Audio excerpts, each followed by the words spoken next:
दो मुंबई के वड्डे डॉन्स की 10 दिनों के अंदर अंदर फ्रंट पेज से 2 इंटरव्यू छप गया। एक हुण बचा सी दाऊद, तीजी गोली इत्थे लगी, फिर इत्थों लग के इत्थों बाहर निकली। आ जिहड़ा निशान जिहा गो आ लगी, इत्थों लगी, इत्थों बाहर निकली। उन्हें किया दाऊद नूं, कहंदा भाई गेस्ट को बैठा लिया गाड़ी में, 18 मिनट पे आ रहे हैं। अच्छा, मैं घड़ी देखी, मैं कि 18 मिनट का की मतलब है, कहते 20-25 मिनट आ रहे हैं, 18 मिनट का की मतलब है। तो वाकई जो मैं दाऊद के ऑफिस दरवाजे से पहुंचे असीं 17 मिनट हुए, 18वें मिनट में दाऊद के कमरे से अंदर कैबिन। एवें तो नहीं डॉन बनते। मुंबई का 5 स्टार होटल, मैं उसका चीफ सिक्योरिटी ऑफिसर। उस होटल च सारे बड़े बड़े बदमाश, उन्होंने पार्टी हाजी मस्तान भी आता सी, उन्होंने पार्टी करीम लाला भी आता सी, उन्होंने पार्टी बहुत बड़ा बदमाश होर सी उत्थे अंडरवर्ल्ड डॉन वरदराज मुडल यार। पर जिस बंदे ते नां तो दुनिया कंबदी सी, ਉਹਦੇ दफ्तर के सामने लंघण की हिम्मत किसी की नहीं सी हुंदी। मैं बिना सदे तो अंदर वड़ के उन्होंने बड़े टौर ना कह रहा, वरदा भाई आपकी इंटरव्यू करनी है। ਉਹਦੇ ਚਮਚੇ 4-5 ਨਾਲ ਖੜੇ ਮੇਰੇ ਵੱਲ ਦੇਖਣ ਵੀ ਇਹ ਕੌਣ ਆ ਗਿਆ। ਤੁਸੀਂ ਇੱਕ ਅੰਡਰਵਰਲਡ ਦੇ ਇੱਕ ਡੌਨ ਨੂੰ ਇਹਨਾਂ ਨੇ ਸਵਾਲ ਕੀਤਾ ਵੀ ਤੁਹਾਡੇ ਤੋਂ ਆਮ ਆਦਮੀ ਕਿਉਂ ਡਰਦਾ? ਮੈਨੂੰ ਕਹਿੰਦਾ, ਉਹ ਥੋੜਾ ਜਿਹਾ ਅਪਸੈਟ ਹੋਇਆ, ਮੈਨੂੰ ਕਹਿੰਦਾ ਤੁਮ ਵੀ ਡਰਤਾ ਕਿਆ? ਮੈਂ ਕਿਹਾ ਜੀ ਮੈਂ ਨਹੀਂ ਡਰਦਾ। ਉਹਦੇ ਜਿਹੜੇ ਬੰਦੇ ਖੜੇ ਸੀ ਨਾ, ਉਹਨਾਂ ਦਾ ਦਿਲ ਕਰੇ ਮੈਨੂੰ ਖਾ ਜਾਣ ਕੱਚੇ ਨੂੰ, ਵੀ ਤੁਹਾਡੇ ਬੌਸ ਨੇ ਐਂ ਗੱਲਾਂ ਕਰਦਾ ਇਹ। ਉਹ ਉਹਨਾਂ ਹੱਥ ਕੰਬਣ ਪਿੱਛੇ ਮਾਰਨ, ਮੈਨੂੰ ਟੀਚੀਆਂ ਲੈਣ। ਵਰਦਾ ਭਾਈ ਕਹਿੰਦਾ मैं कहता क्यों? मैं क्या वरदा भाई जैसे आपने अभी कहा था ना, मेरे पास भी रिटर्न टिकट है। तो ये बड़ा लंबी थोड़ी कहानी अंडरवर्ल्ड की, वो इन्नी आसान नहीं जिन्नी आप फिल्में देखते हैं भी 2 बंदे गए होटल बड़े गोलियां मारियां भज गए। वो ये ऐ नहीं होंदा, बहुत प्लैनिंग होंदी है। एक डॉन की इंटरव्यू हिट हुई है तो मैं दूजे नूं क्यों ना जाके फड़ा। मैं बिना दसे करीम लाले के घरे जा पहुंचा। वो सीधियां पौड़ियां चढ़दियां सी, वो 7 दरवाजे राह च खुलदे सी। मतलब जो अनजान आदमी जाए तो दरवाजा ऐ बंद होता सी, तुहाडियां पौड़ियां रोकियां। डॉन तक पहुँचना तुसीं ਉਹਦੀ मर्जी तो बिना नहीं पहुँच सकते। ਕਰੀਮ ਲਾਲਾ ਤੇ ਦਾਊਦ ਦੀ ਆਪਸ 'ਚ ਖੜਕਦੀ ਸੀ ਕਿ ਕਹਿੰਦੇ ਦਾਊਦ ਕਰੀਮ ਲਾਲਾ ਵਰਗਾ ਬਣਨਾ ਚਾਹੁੰਦਾ ਸੀ। ਉਹ ਪੈਟਰੋਲ ਪੰਪ ਤੇ ਗੱਡੀ 'ਚ ਪੈਟਰੋਲ ਪਾ ਰਹੇ ਸੀ ਆਪਣੇ, ਉੱਥੇ 4 ਬਦਮਾਸ਼ ਗਏ ਤੇ ਗੋਲੀ ਮਾਰਤੀ। ਉਹ ਗੋਲੀ ਪਹਿਲੀ ਵਾਰੀ ਅੰਡਰਵਰਲਡ 'ਚ ਚੱਲੀ ਸੀ। ਉਹ ਫਿਰ ਸਮਦ ਖਾਨ ਦੀ ਇੱਕ ਗੁਜਰਾਤੀ ਕੁੜੀ ਨਾਲ ਉਹਦਾ ਅਫੇਅਰ ਸੀਗਾ, ਉਹਦੇ ਘਰੇ ਮਿਲਣ ਗਿਆ ਸੀ ਉਹਨੂੰ ਇੱਕ ਏਰੀਏ 'ਚ। ਲਿਫਟ ਤੋਂ ਜਦੋਂ ਉਤਰਿਆ ਥੱਲੇ ਤੇ ਇਹ 12 ਬੰਦੇ ਸਾਹਮਣੇ 12 ਹਥਿਆਰ ਲੈ ਕੇ ਖੜੇ ਸੀ। ਅੱਛਾ, ਇਹ ਦਾਊਦ ਦੀ ਦਹਿਸ਼ਤ ਦੀ ਸ਼ੁਰੂਆਤ ਸੀ। ਮੈਂ ਇੱਕ ਵਾਰੀ ਦਾਊਦ ਨੂੰ ਪੁੱਛਿਆ ਸੀ ਬਾਅਦ 'ਚ ਜਦੋਂ ਮਿਲਦਾ ਸੀ ਮੈਂ, ਤੁਸੀਂ ਵੀ ਮੁਸਲਮਾਨ, ਪਠਾਨਗੀਆਂ ਵੀ ਮੁਸਲਮਾਨ, ਇੱਕੋ ਅੱਲਾ ਨੂੰ ਮੰਨਣ ਵਾਲੇ, ਇੱਕੋ ਮਸਜਿਦ ਜਾਂਦੇ ਹੋ ਤੁਸੀਂ? ਮੈਨੂੰ ਕਹਿੰਦਾ भाई साहब मैंने कभी शुरुआत नहीं की, मैंने पहले कभी किसी पे हमला नहीं किया, मैंने सिर्फ जवाब दिया है कि जो काम उन्होंने किया तो उससे 3 गुना ज़बरदस्त जवाब, ताकि अगली बार मेरे पे हमला करने के पहले 100 बार सोचे। ਉਹ ਫਿਰ ਦੁਬਈ ਤੋਂ ਹੀ ਰਨ ਕੀਤਾ ਉਹਨੇ ਕੀ ਧੰਦੇ ਕੀਤੇ ਮੁੰਬਈ ਦੇ ਵਿੱਚ? ਮਤਲਬ ਆਪਣੇ ਦੇਸ਼ ਦੇ ਵਿੱਚ ਦਾਊਦ ਦੇ ਕੀ ਧੰਦੇ ਚੱਲੇ ਉਦੋਂ ਬਾਅਦ? ਫਿਰ ਵੀ ਕਹਿੰਦੇ ਛੋਟਾ ਰਾਜਨ ਨੇ ਤੁਹਾਡੇ ਗੋਲੀਆਂ ਮਰਵਾਤੀਆਂ ਸੀ, ਹੈ ਨਾ? ਤੇ ਉਹ ਛੋਟਾ ਰਾਜਨ ਦਾ ਨਾਮ ਵੀ ਬਹੁਤ ਵੱਡਾ ਚੱਲਦਾ ਪੰਜਾਬ ਦੇ ਵਿੱਚ ਵੀ, ਕੀ ਐਮਐਲਏ ਦੇ ਨਾਮ ਉਹਦਾ ਨਾਮ ਜੋੜਿਆ ਗਿਆ। ਤੇ ਉਹ ਕੀ ਕਹਾਣੀ ਸੀ ਜਿਹਦੇ ਵਿੱਚ ਤੁਸੀਂ ਵਿੱਚ ਫਸ ਗਏ ਸੀ, ਜਿਹਦੇ ਵਿੱਚ? वो बलजीत परमार की वजह से अपना इतना नुकसान हो गया, आप उसको सबको क्यों नहीं सिखाते? अच्छा, वो शकुनी मामे वांगू ਉਂਗਲਾਂ ਲਾਉਂਦਾ ਹੁੰਦਾ ਸੀ ਨਾ।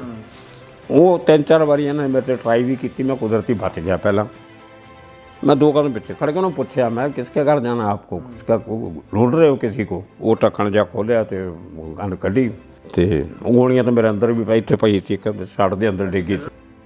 ਛੋਟਾ ਰਾਜਨ ਨੇ ਤੁਹਾਨੂੰ ਇਸ ਗੱਲ ਦੀ ਮਾਫੀ ਮੰਗੀ ਤੁਹਾਡੇ ਤੋਂ? ਯਾਰ ਦੋਸਤ ਸੀਗੇ ਪੁਲਿਸ ਦੇ ਅਫਸਰ, ਐਨਕਾਊਂਟਰ ਸਪੈਸ਼ਲਿਸਟ, ਕਸਟਮ ਦੇ ਵੱਡੇ ਅਫਸਰ, ਉਹਨਾਂ ਨੇ ਫਿਰ ਇਹਨੂੰ ਕਿਹਾ ਵੀ ਤੂੰ ਇਹ ਚੰਗਾ ਨਹੀਂ ਕੀਤਾ, ਤੁਸੀਂ ਕਰਦੇ ਹੋ ਆਪਣੇ ਕੰਮ ਆਪਸ 'ਚ, ਇੱਕ ਦਿਨ ਮਾਰੀ ਜਾਂਦੇ, ਮਾਰੀ ਜਾਓ, ਅਸੀਂ ਨਹੀਂ ਦਖਲ ਦਿੰਦੇ ਜ਼ਿਆਦਾ। ਪਰ ਬਲਜੀਤ ਪਰਮਾਰ ਤੇ ਨਹੀਂ ਗੋਲੀ ਚਲਾਉਣੀ ਚਾਹੀਦੀ ਤੈਨੂੰ। ਤੁਸੀਂ ਦਾਊਦ ਨੂੰ ਮਿਲੇ ਕਿੰਨੀ ਵਾਰ ਹੋ? ਮੈਂ ਸੁਣਿਆ 33 ਵਾਰ ਮਿਲੇ ਹੋ। ਮੈਂ 33 ਵਾਰੀ ਮਿਲਿਆ ਉਹਨੂੰ। ਸਮੇਧ ਸੈਣੀ ਦੀ ਜੇ ਮੈਂ ਗੱਲ ਕਰਾਂ, ਜਿਹੜੇ ਡੀਜੀਪੀ ਇਸ ਟਾਈਮ ਉਹਨਾਂ 'ਤੇ ਬੜੇ ਵੱਡੇ ਇਲਜ਼ਾਮ ਲੱਗੇ ਨੇ, ਹੈ ਨਾ, ਵੀ ਉਹਨਾਂ ਨੇ ਮੁੰਡਿਆਂ ਨੂੰ ਮਾਰਿਆ ਜਾਂ ਕੀਤਾ, ਉਹਦੇ ਬਾਰੇ ਕੋਈ ਤੁਹਾਡੀ ਕੀ ਪ੍ਰਤੀਕਿਰਿਆ ਹੈ? ਡੀਜੀਪੀ ਸਮੇਧ ਸੈਣੀ ਸੱਚਮੁੱਚ ਇੱਕ ਦਰਿੰਦਾ ਸੀ ਜਿਵੇਂ ਲੋਕ ਕਹਿੰਦੇ ਹਨ? ਇੱਕ 4 ਬੰਦਿਆਂ ਦੀ ਫੈਮਿਲੀ ਮਾਰੂਤੀ ਕਾਰ 'ਚ ਵਿਚਾਰੇ ਜਾ ਰਹੇ, ਤੁਸੀਂ ਉਹਨੂੰ ਕਿਡਨੈਪ ਕਰਦੇ ਆ ਪੁਲਿਸ ਵਾਲੇ, ਔਰ ਸਣੇ ਕਾਰ ਉਹਨਾਂ ਨੂੰ ਮੰਡੀ ਗੋਬਿੰਦਗੜ੍ਹ ਦੀ ਇੱਕ ਫੈਕਟਰੀ ਦੇ ਫਰਨੈਸ ਭੱਠੀ ਜਿਹੜੀ ਜਿਸ ਲੋਹਾ ਔਰ ਸਟੀਲ ਪਗੜਾਇਆ ਜਾਂਦਾ, ਉਹ ਸਣੇ ਗੱਡੀ ਦੇ ਤੁਸੀਂ 4 ਬੰਦੇ ਸਿੱਟ ਦਿੰਦੇ ਹੋ। ਇਹ ਸੁਮੇਧ ਸਰ ਨੇ ਕੀਤਾ ਜੀ ਇਹ ਕੰਮ। ਇੰਨੀ ਦਹਿਸ਼ਤ ਨਾਲ ਬੰਦੇ ਮਾਰੇ ਆ, ਉਹਨਾਂ ਦੀਆਂ ਅੱਖਾਂ ਕੱਢੀਆਂ, ਉਹਨਾਂ ਦੇ ਨਹੁੰ ਖਿੱਚ ਕੇ ਤੋੜੇ ਆ, ਪੇਚਕਸ ਉਹਨਾਂ ਦੇ ਪ੍ਰਾਈਵੇਟ ਪਾਸ 'ਚ ਮਾਰੇ ਆ। ਆਪ ਮਰਦਾ ਹੁੰਦਾ ਸੀ ਬੰਦਾ, ਥੱਲੇ ਮਰਿਆ ਪਿਆ, ਉਹਨਾਂ ਨੂੰ ਠੁੱਡੇ ਮਾਰਨੇ। ਅੱਜ ਅਸੀਂ ਇੱਕ ਅਜਿਹੀ ਸ਼ਖਸੀਅਤ ਤੁਹਾਡੇ ਸਾਹਮਣੇ ਲੈ ਕੇ ਆਏ ਹਾਂ ਜਿਹਦੀ ਜ਼ਿੰਦਗੀ ਜਿਸ ਦਾ ਜ਼ਿੰਦਗੀਨਾਮਾ ਸੁਣ ਕੇ ਤੁਸੀਂ ਹੈਰਾਨ ਹੋ ਜਾਓਗੇ। ਤੇ ਇਹੋ ਜਿਹੀਆਂ ਚੀਜ਼ਾਂ ਇਹਨਾਂ ਨੇ ਇਹੋ ਜਿਹੇ ਵਕਤ ਹੰਢਾਏ ਨੇ ਆਪਣੇ ਸਰੀਰ ਦੇ ਉੱਤੇ ਕਿ ਆਮ ਬੰਦਾ ਉਸ ਚੀਜ਼ ਨੂੰ ਹੰਢਾ ਨਹੀਂ ਸਕਦਾ। ਮੈਂ ਪੱਤਰਕਾਰ ਹਾਂ ਤੇ ਮੈਂ ਅੱਜ ਇੱਕ ਪੱਤਰਕਾਰ ਦੇ ਕੋਲੇ ਬੈਠਾ ਹੈ, ਇੱਕ ਰਾਈਟਰ ਕੋਲੇ ਬੈਠਾ ਹੈ, ਪਰ ਇਹਨਾਂ ਨੇ ਪੱਤਰਕਾਰੀ ਸਾਡੇ ਵਾਂਗੂ ਆਮ ਨਹੀਂ ਕੀਤੀ, ਅੱਜ ਕੱਲ੍ਹ ਦੀ ਪੱਤਰਕਾਰੀ ਵਾਂਗੂ ਪੱਤਰਕਾਰੀ ਨਹੀਂ ਕੀਤੀ। ਇਹਨਾਂ ਨੇ ਸੱਪ ਦੀ ਸਿਰੀ ਦੇ ਉੱਤੇ ਜਿਵੇਂ ਨੋਟ ਚੱਕੀ ਦੇ ਹੁੰਦੇ ਆ, ਉਸ ਤਰੀਕੇ ਦੇ ਨਾਲ ਪੱਤਰਕਾਰੀ ਕੀਤੀ ਹੈ। ਮੈਂ ਸਿੱਧੀ ਗੱਲ ਤੇ ਆਉਣਾ, ਇੱਕ ਦਹਾਕਾ ਸੀ ਸਾਡੇ ਭਾਰਤ ਦੇ ਵਿੱਚ 1980 ਤੋਂ ਲੈ ਕੇ 2000 ਤੱਕ ਦਾ, ਜਾਂ 1995-97 ਤੱਕ ਦਾ, ਜਿਹਦੇ ਵਿੱਚ ਅੰਡਰਵਰਲਡ ਦਾ ਨਾਮ ਉੱਭਰ ਕੇ ਆਇਆ ਸੀ ਤੇ ਖਾਸ ਕਰਕੇ ਬੰਬੇ ਦੇ ਵਿੱਚ ਸੀ। ਪੰਜਾਬ ਦਾ ਨਾਮ ਤਾਂ ਘੱਟ, ਵੈਸੇ ਉਹਦੇ 'ਚ ਲੈਣਾ ਦੇਣਾ ਘੱਟ ਸੀਗਾ। ਪੰਜਾਬੀ ਲੋਕ ਵੈਸੇ ਕਿਊਰੀਅਸ ਬੜੇ ਹੁੰਦੇ ਸੀ। ਤਾਂ ਇਹ ਜੋ ਜਿਹਨਾਂ ਨਾਲ ਅਸੀਂ ਬੈਠੇ ਹਾਂ, ਬਲਜੀਤ ਸਿੰਘ ਪਰਮਾਰ ਜੀ ਅੱਜ ਦੇ ਸਾਡੇ ਗੈਸਟ ਨੇ। ਇਹ ਪਿੰਡ ਢੋਲਣ ਜਿਹੜਾ ਜਗਰਾਓਂ ਕੋਲੇ ਹੈ, ਉੱਥੋਂ ਦੇ ਵਸਨੀਕ ਸੀਗੇ ਤੇ ਬੰਬੇ ਦੇ ਵਿੱਚ ਇੱਕ ਕਿਸੇ ਈਵੈਂਟ ਦੇ ਲਈ ਗਏ ਸੀ, ਕਿਉਂਕਿ ਲਿਖਦੇ ਸੀ ਉੱਥੇ, ਇੱਕ ਲਿਟਰੇਰੀ ਈਵੈਂਟ ਸੀਗਾ ਤੇ ਉਹਦੇ ਲਈ ਉੱਥੇ ਗਏ ਸੀ ਤੇ ਉੱਥੋਂ ਬੰਬੇ ਦੇ ਹੀ ਹੋ ਕੇ ਰਹਿ ਗਏ। ਫਿਰ ਹੌਲੀ ਹੌਲੀ ਕਿਵੇਂ ਇਹਨਾਂ ਦੀ ਦਾਊਦ ਤੱਕ ਪਹਿਚਾਣ ਹੋਈ। ਇਹਨਾਂ ਦਾ ਕਹਿਣ ਦੇ ਅਨੁਸਾਰ ਪਤਾ ਲੱਗਦਾ ਕਿ 33 ਵਾਰ ਇਹ ਦਾਊਦ ਇਬਰਾਹਿਮ ਨੂੰ ਮਿਲੇ ਨੇ ਔਰ ਛੋਟਾ ਰਾਜਨ ਨੇ ਆਪਣੇ ਬੰਦਿਆਂ ਤੋਂ ਇਹਨਾਂ ਦੇ ਗੋਲੀਆਂ ਵੀ ਮਰਵਾਈਆਂ। ਐਸੇ ਬਹੁਤ ਸਾਰੇ ਕਿੱਸੇ ਨੇ ਜਿਹੜੇ ਨਾਮ ਸਾਨੂੰ ਸੁਣਨ ਵਾਸਤੇ ਬਹੁਤ ਵੱਡੇ ਲੱਗਦੇ ਨੇ ਤੇ ਉਹਨਾਂ ਦੇ ਨਾਲ ਇਹ ਹਾਸੋਹੀਣੀਆਂ ਗੱਲਾਂ, ਉਹਨਾਂ ਦੇ ਨਾਲ ਇਹ ਰੋਟੀ ਪਾਣੀ, ਇਹ ਸਭ ਕੁਝ ਸ਼ੇਅਰ ਕੀਤਾ ਹੋਇਆ। ਤੇ ਇਹੋ ਜਿਹੀ ਲਾਈਫ ਬੰਬੇ ਦੀ ਜਿਹੜੀ ਮਤਲਬ ਜਿਹਨੂੰ ਅੰਡਰਵਰਲਡ ਕਹਿੰਦੇ ਆ, ਉਸ ਦੀ ਲਾਈਫ ਦੇ ਵਿੱਚੋਂ ਗੁਜ਼ਰੇ ਹੋਏ ਨੇ, ਉਹ ਚੀਜ਼ ਨੂੰ ਆਪਣੇ ਸਰੀਰ ਦੇ ਉੱਤੇ ਹੰਡਾਇਆ। ਇਹ ਛੋਟੀ ਇੰਟਰਵਿਊ ਦੇ ਵਿੱਚ ਸਾਰੀਆਂ ਗੱਲਾਂ ਨਹੀਂ ਕਰ ਸਕਦੇ, ਪਰ ਇੱਕ ਐਪੀਸੋਡ ਇਹਦਾ ਹੋਰ ਲੈ ਕੇ ਆਉਣ ਦੀ ਕੋਸ਼ਿਸ਼ ਕਰਾਂਗੇ। ਤੇ ਬਲਜੀਤ ਪਰਮਾਰ ਜੀ ਸਾਡੇ ਨਾਲ ਹਾਜ਼ਰ ਨੇ, ਸਾਨੂੰ ਗੱਲਾਂ ਬਾਤਾਂ ਦੱਸਣਗੇ ਜੋ ਤੁਸੀਂ ਸੁਣਨਾ ਚਾਹੁੰਦੇ ਹੋ, ਕਿੱਦਾਂ ਦੀ ਉਹਨਾਂ ਦੀ ਲਾਈਫ ਹੁੰਦੀ ਹੈ, ਡੌਨਸ ਜਿਹੜੇ ਬਣਦੇ ਨੇ ਅੱਜ ਕੱਲ੍ਹ ਉੱਥੇ ਕੀ ਹੈ, ਕੀ ਫਰਕ ਹੈ ਪੰਜਾਬ ਤੇ ਬੰਬੇ ਦਾ। ਬਹੁਤ ਬਹੁਤ ਸਵਾਗਤ ਹੈ ਜੀ ਤੁਹਾਡਾ ਸਾਡੇ ਚੈਨਲ। ਥੈਂਕ ਯੂ ਜੀ, ਸ਼ੁਕਰੀਆ ਸਭ ਦਾ ਜੀ। ਤੁਸੀਂ ਪਿੰਡ ਢੋਲਣ ਤੋਂ ਸੀਗੇ ਜੀ, ਔਰ ਢੋਲਣ ਪਿੰਡ ਤੋਂ ਸਾਡੇ ਪਿੰਡਾਂ ਦੇ ਮੁੰਡੇ ਵੱਧ ਤੋਂ ਵੱਧ ਚੰਡੀਗੜ੍ਹ ਆ ਜਾਂਦੇ ਨੇ, ਚੰਡੀਗੜ੍ਹ ਤੋਂ ਵੱਧ ਦਿੱਲੀ ਚਲੇ ਜਾਂਦੇ ਨੇ, ਬੰਬੇ ਬਹੁਤ ਘੱਟ ਜਾਂਦੇ ਨੇ। ਤੇ ਬੰਬੇ ਜਾ ਕੇ ਤੁਸੀਂ ਬੰਬੇ ਦੇ ਹੀ ਹੋ ਗਏ। ਪਹਿਲਾਂ ਸਾਨੂੰ ਇਹ ਕਿੱਸਾ ਦੱਸੋ ਵੀ ਬੰਬੇ ਨੇ ਐਸਾ ਕੀ ਜਾਦੂ ਕਰਤਾ ਵੀ ਇੱਕ ਢੋਲਣ ਪਿੰਡ ਦਾ ਨੌਜਵਾਨ ਜਾ ਕੇ ਬੰਬੇ ਦਾ ਹੀ ਹੋ ਗਿਆ। ਤੇ ਤੁਹਾਡੀ ਉਮਰ ਕਿੰਨੀ ਕੁ ਸੀ ਉਦੋਂ? ਆਇਆ ਤਾਂ ਤੁਹਾਡੇ ਵਾਂਗੂ ਮੈਂ ਵੀ ਢੋਲਣ ਤੋਂ ਚੰਡੀਗੜ੍ਹ ਹੀ ਸੀਗਾ ਤੇ ਫਾਦਰ ਮੇਰੇ ਸਰਕਾਰੀ ਨੌਕਰੀ ਕਰਦੇ ਸੀ ਪੈਪਸੂ ਆਰਮੀ 'ਚ। ਮੇਰਾ 1951 ਦਾ ਜਨਮ ਹੈ ਢੋਲਣ ਪਿੰਡ ਦਾ। ਮੈਂ ਜੰਮਿਆ ਪਿੰਡ 'ਚ ਸੀਗਾ ਤੇ ਕਿਉਂਕਿ ਫਾਦਰ ਪਟਿਆਲੇ ਨੌਕਰੀ ਕਰਦੇ ਸੀ ਆਰਮੀ 'ਚ, ਮਹਾਰਾਜਾ ਪਟਿਆਲੇ ਦੀ ਆਰਮੀ 'ਚ। ਤੇ ਮੈਂ ਫਿਰ ਅਸੀਂ ਜ਼ਿਆਦਾ ਪਿੰਡ ਹੀ ਰਹਿੰਦੇ ਸੀ ਉਦੋਂ। ਤੇ ਇੱਕ ਪਹਿਲੀ ਕਲਾਸ ਜਿਹੜੀ ਹੁੰਦੀ ਹੈ ਉਹ 5 ਕੁ ਸਾਲਾਂ ਦੀ ਉਮਰ 'ਚ, ਉਹ ਮੈਂ ਪਿੰਡ ਦੇ ਸਕੂਲ 'ਚ ਪੜ੍ਹਿਆ, ਸਰਕਾਰੀ ਸਕੂਲ 'ਚ। ਉਹ ਤੋਂ ਬਾਅਦ ਫਿਰ 1956 'ਚ ਪੈਪਸੂ ਜਿਹੜਾ ਸੀ ਉਹ ਖਤਮ ਹੋ ਗਿਆ ਤੇ ਉਹਨੂੰ ਪੰਜਾਬ ਨਾਲ ਮਰਜ ਕਰਤਾ ਸੀ।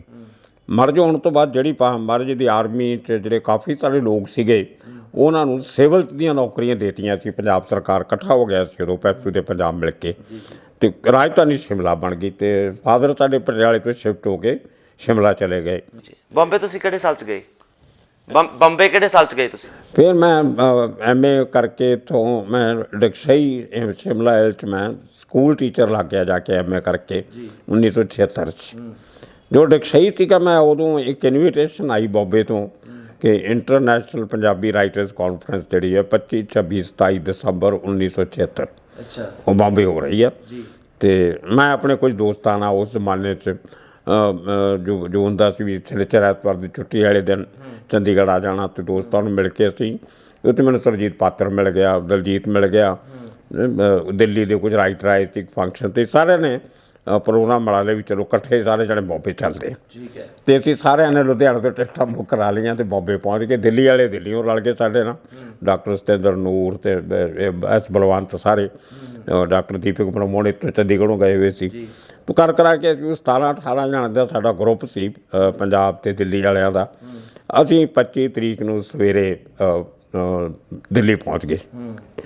ਉਹਦੇ ਖਾਲਸਾ ਕਾਲਜ ਹੈ, ਉਹਨਾਂ ਦੇ ਹੋਸਟਲ 'ਚ ਸਾਨੂੰ ਰੱਖੇ, ਕਮਰੇ ਦਿੱਤੇ ਰਹਿਣ ਦੇ ਇਹਨਾਂ ਨੇ। ਅਤੇ ਸ਼ਾਮ ਦਾ 25 ਤਰੀਕ ਨੂੰ ਕ੍ਰਿਸਮਸ ਦਾ ਦਿਨ, ਹੁਣ ਤੁਸੀਂ ਦੇਖੋ ਵੀ ਮੇਰੇ ਵਰਗਾ ਬੰਦਾ ਢੋਲਣ ਤੋਂ ਉੱਠ ਕੇ ਚੰਡੀਗੜ੍ਹ ਤੋਂ ਬੰਬੇ, ਅਤੇ 25 ਤਰੀਕ ਦੀ ਰਾਤ ਕ੍ਰਿਸਮਸ ਦੀ ਪੂਰਾ ਬੰਬੇ ਸ਼ਹਿਰ ਦੁਲਹਨ ਵਾਂਗੂ ਸਜਾਇਆ ਹੋਇਆ, ਬੱਤੀਆਂ, ਲਾਈਟਾਂ। ਅੱਛਾ, 25 ਦੀ ਸ਼ਾਮ ਨੂੰ ਤੁਸੀਂ ਬੰਬੇ ਸੀਗੇ? ਹਾਂ, 25 ਦੀ ਸ਼ਾਮ ਨੂੰ, ਕ੍ਰਿਸਮਸ ਵਾਲੇ ਦਿਨ।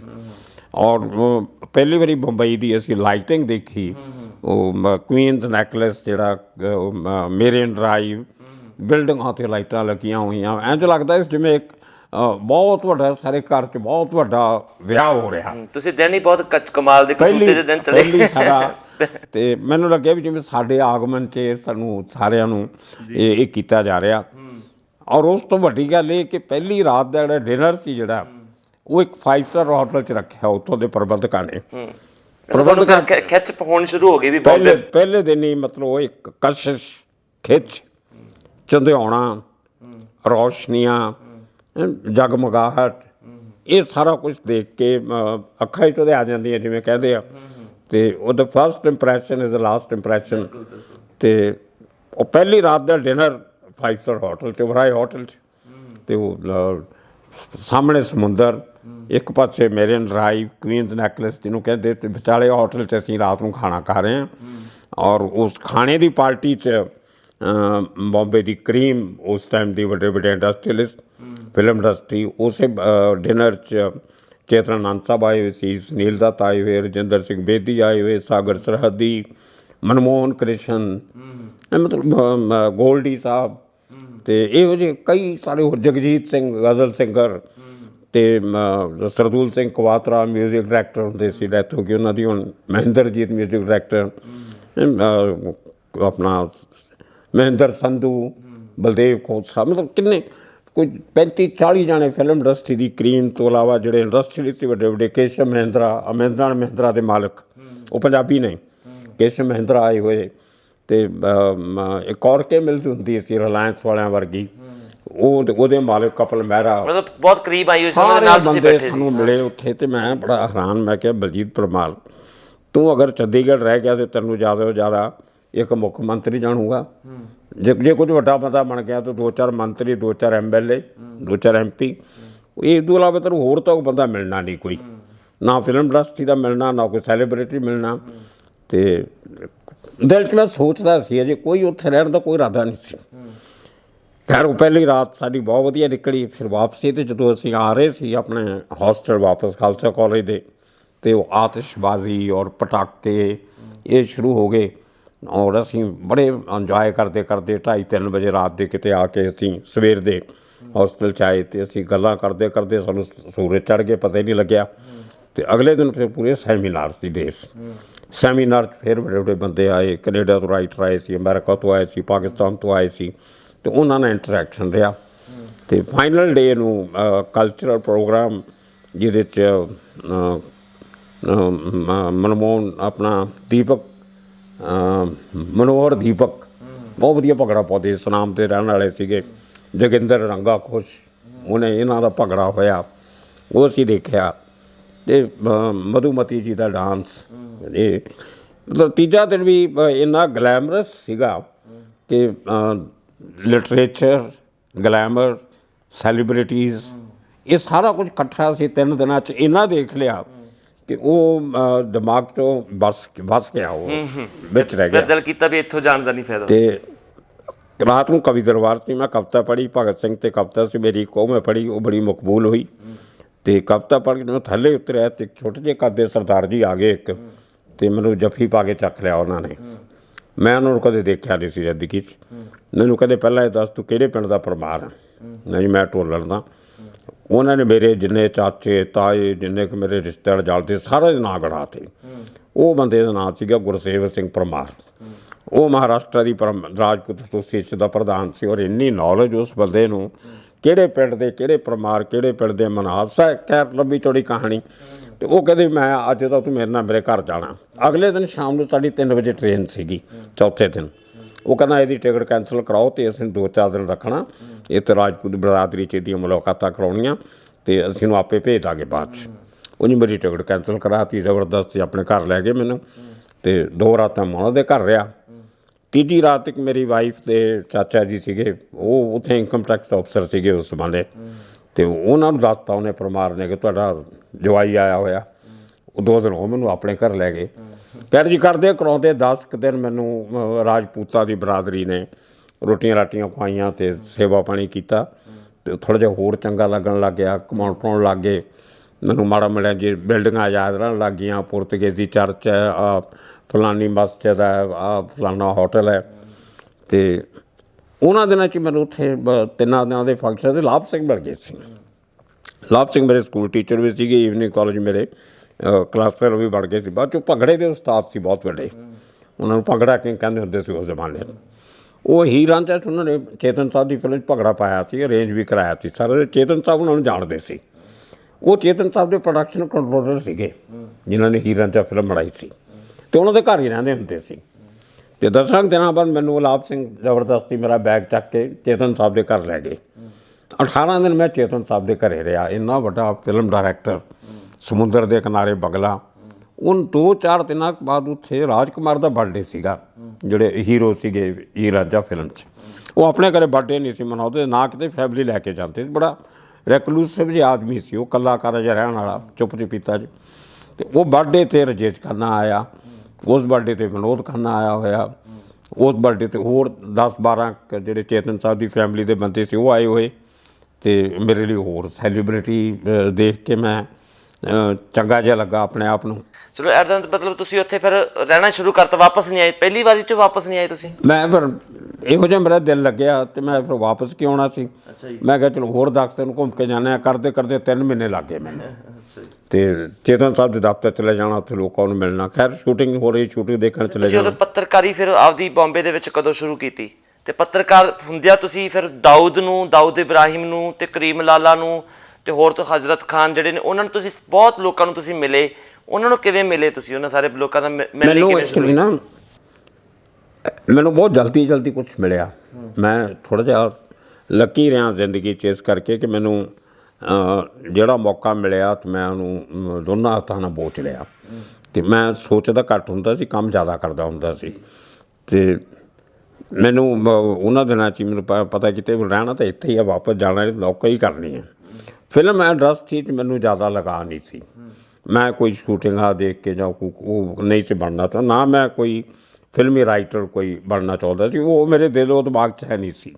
ਅਤੇ ਮੈਂ ਕਿਹਾ ਚਲੋ ਕੋਈ ਪੰਜਾਬੀ ਅਖਬਾਰ ਦੇਖਦੇ ਹਾਂ, ਉੱਥੇ ਕੋਈ ਕੰਮ ਕਾਰ ਮਿਲੇ ਤਾਂ ਕੋਈ ਕਾਲਮ ਕੋਈ ਸ਼ੁਰੂ ਕਰਾਂ, ਥੋੜ੍ਹੇ ਪੈਸੇ ਪੂਸੇ ਕਮਾਈਏ। ਲੱਕਲੀ ਮਾਰਚ 1977 'ਚ ਮੈਨੂੰ ਇੱਕ ਰਣਜੀਤ ਵੀਕਲੀ ਰਸਾਲਾ ਨਿਕਲਦਾ ਸੀ ਪੰਜਾਬੀ ਦੇ, ਉਹ 'ਚ 200 ਰੁਪਏ ਦੀ ਨੌਕਰੀ ਮਿਲ ਗਈ, 200 ਰੁਪਏ ਮਹੀਨਾ। ਅਤੇ ਮੈਂ ਉਹਨਾਂ ਲੱਗ ਗਿਆ ਉੱਥੇ। ਉਹਨਾਂ ਨੇ ਮੈਨੂੰ ਫਿਰ ਮੇਰਾ ਕੰਮ ਕਰ ਦੇਖ ਕੇ 2 ਮਹੀਨਿਆਂ 'ਚ 400 ਰੁਪਏ ਹੋ ਗਈ ਤਨਖਾਹ ਮੇਰੀ। ਤੀਜੇ ਮਹੀਨੇ 500 ਹੋ ਗਈ। ਅਤੇ 500 ਰੁਪਏ ਤਨਖਾਹ ਲੈਣ ਉਸ ਜ਼ਮਾਨੇ 'ਚ ਆਪਣੇ ਆਪ ਨੂੰ ਬਾਦਸ਼ਾਹ ਕਹਿੰਦਾ ਹੁੰਦਾ ਸੀ, ਵੀ ਕਿੰਗ ਸਮਝਦਾ ਸੀ ਆਪਣੇ ਆਪ ਨੂੰ। 500 ਰੁਪਈਆ ਤਨਖਾਹ ਮੈਂ ਸਾਰੇ। ਫਿਰ ਮੈਂ ਜਦੋਂ 500 ਰੁਪਏ ਤਨਖਾਹ ਹੋ ਗਈ ਮੇਰੀ ਜੂਨ ਜੁਲਾਈ 'ਚ ਕਿਤੇ ਜਾ ਕੇ, ਮੈਂ ਫਿਰ ਆਪਣੀ ਵਾਈਫ ਨੂੰ ਬੁਲਾ ਲਿਆ। ਮੇਰੀ ਬੇਟੀ ਸੀ ਛੋਟੀ ਜੀ, ਇਹਨਾਂ ਨੂੰ ਮੈਂ ਬੁਲਾ ਲਿਆ।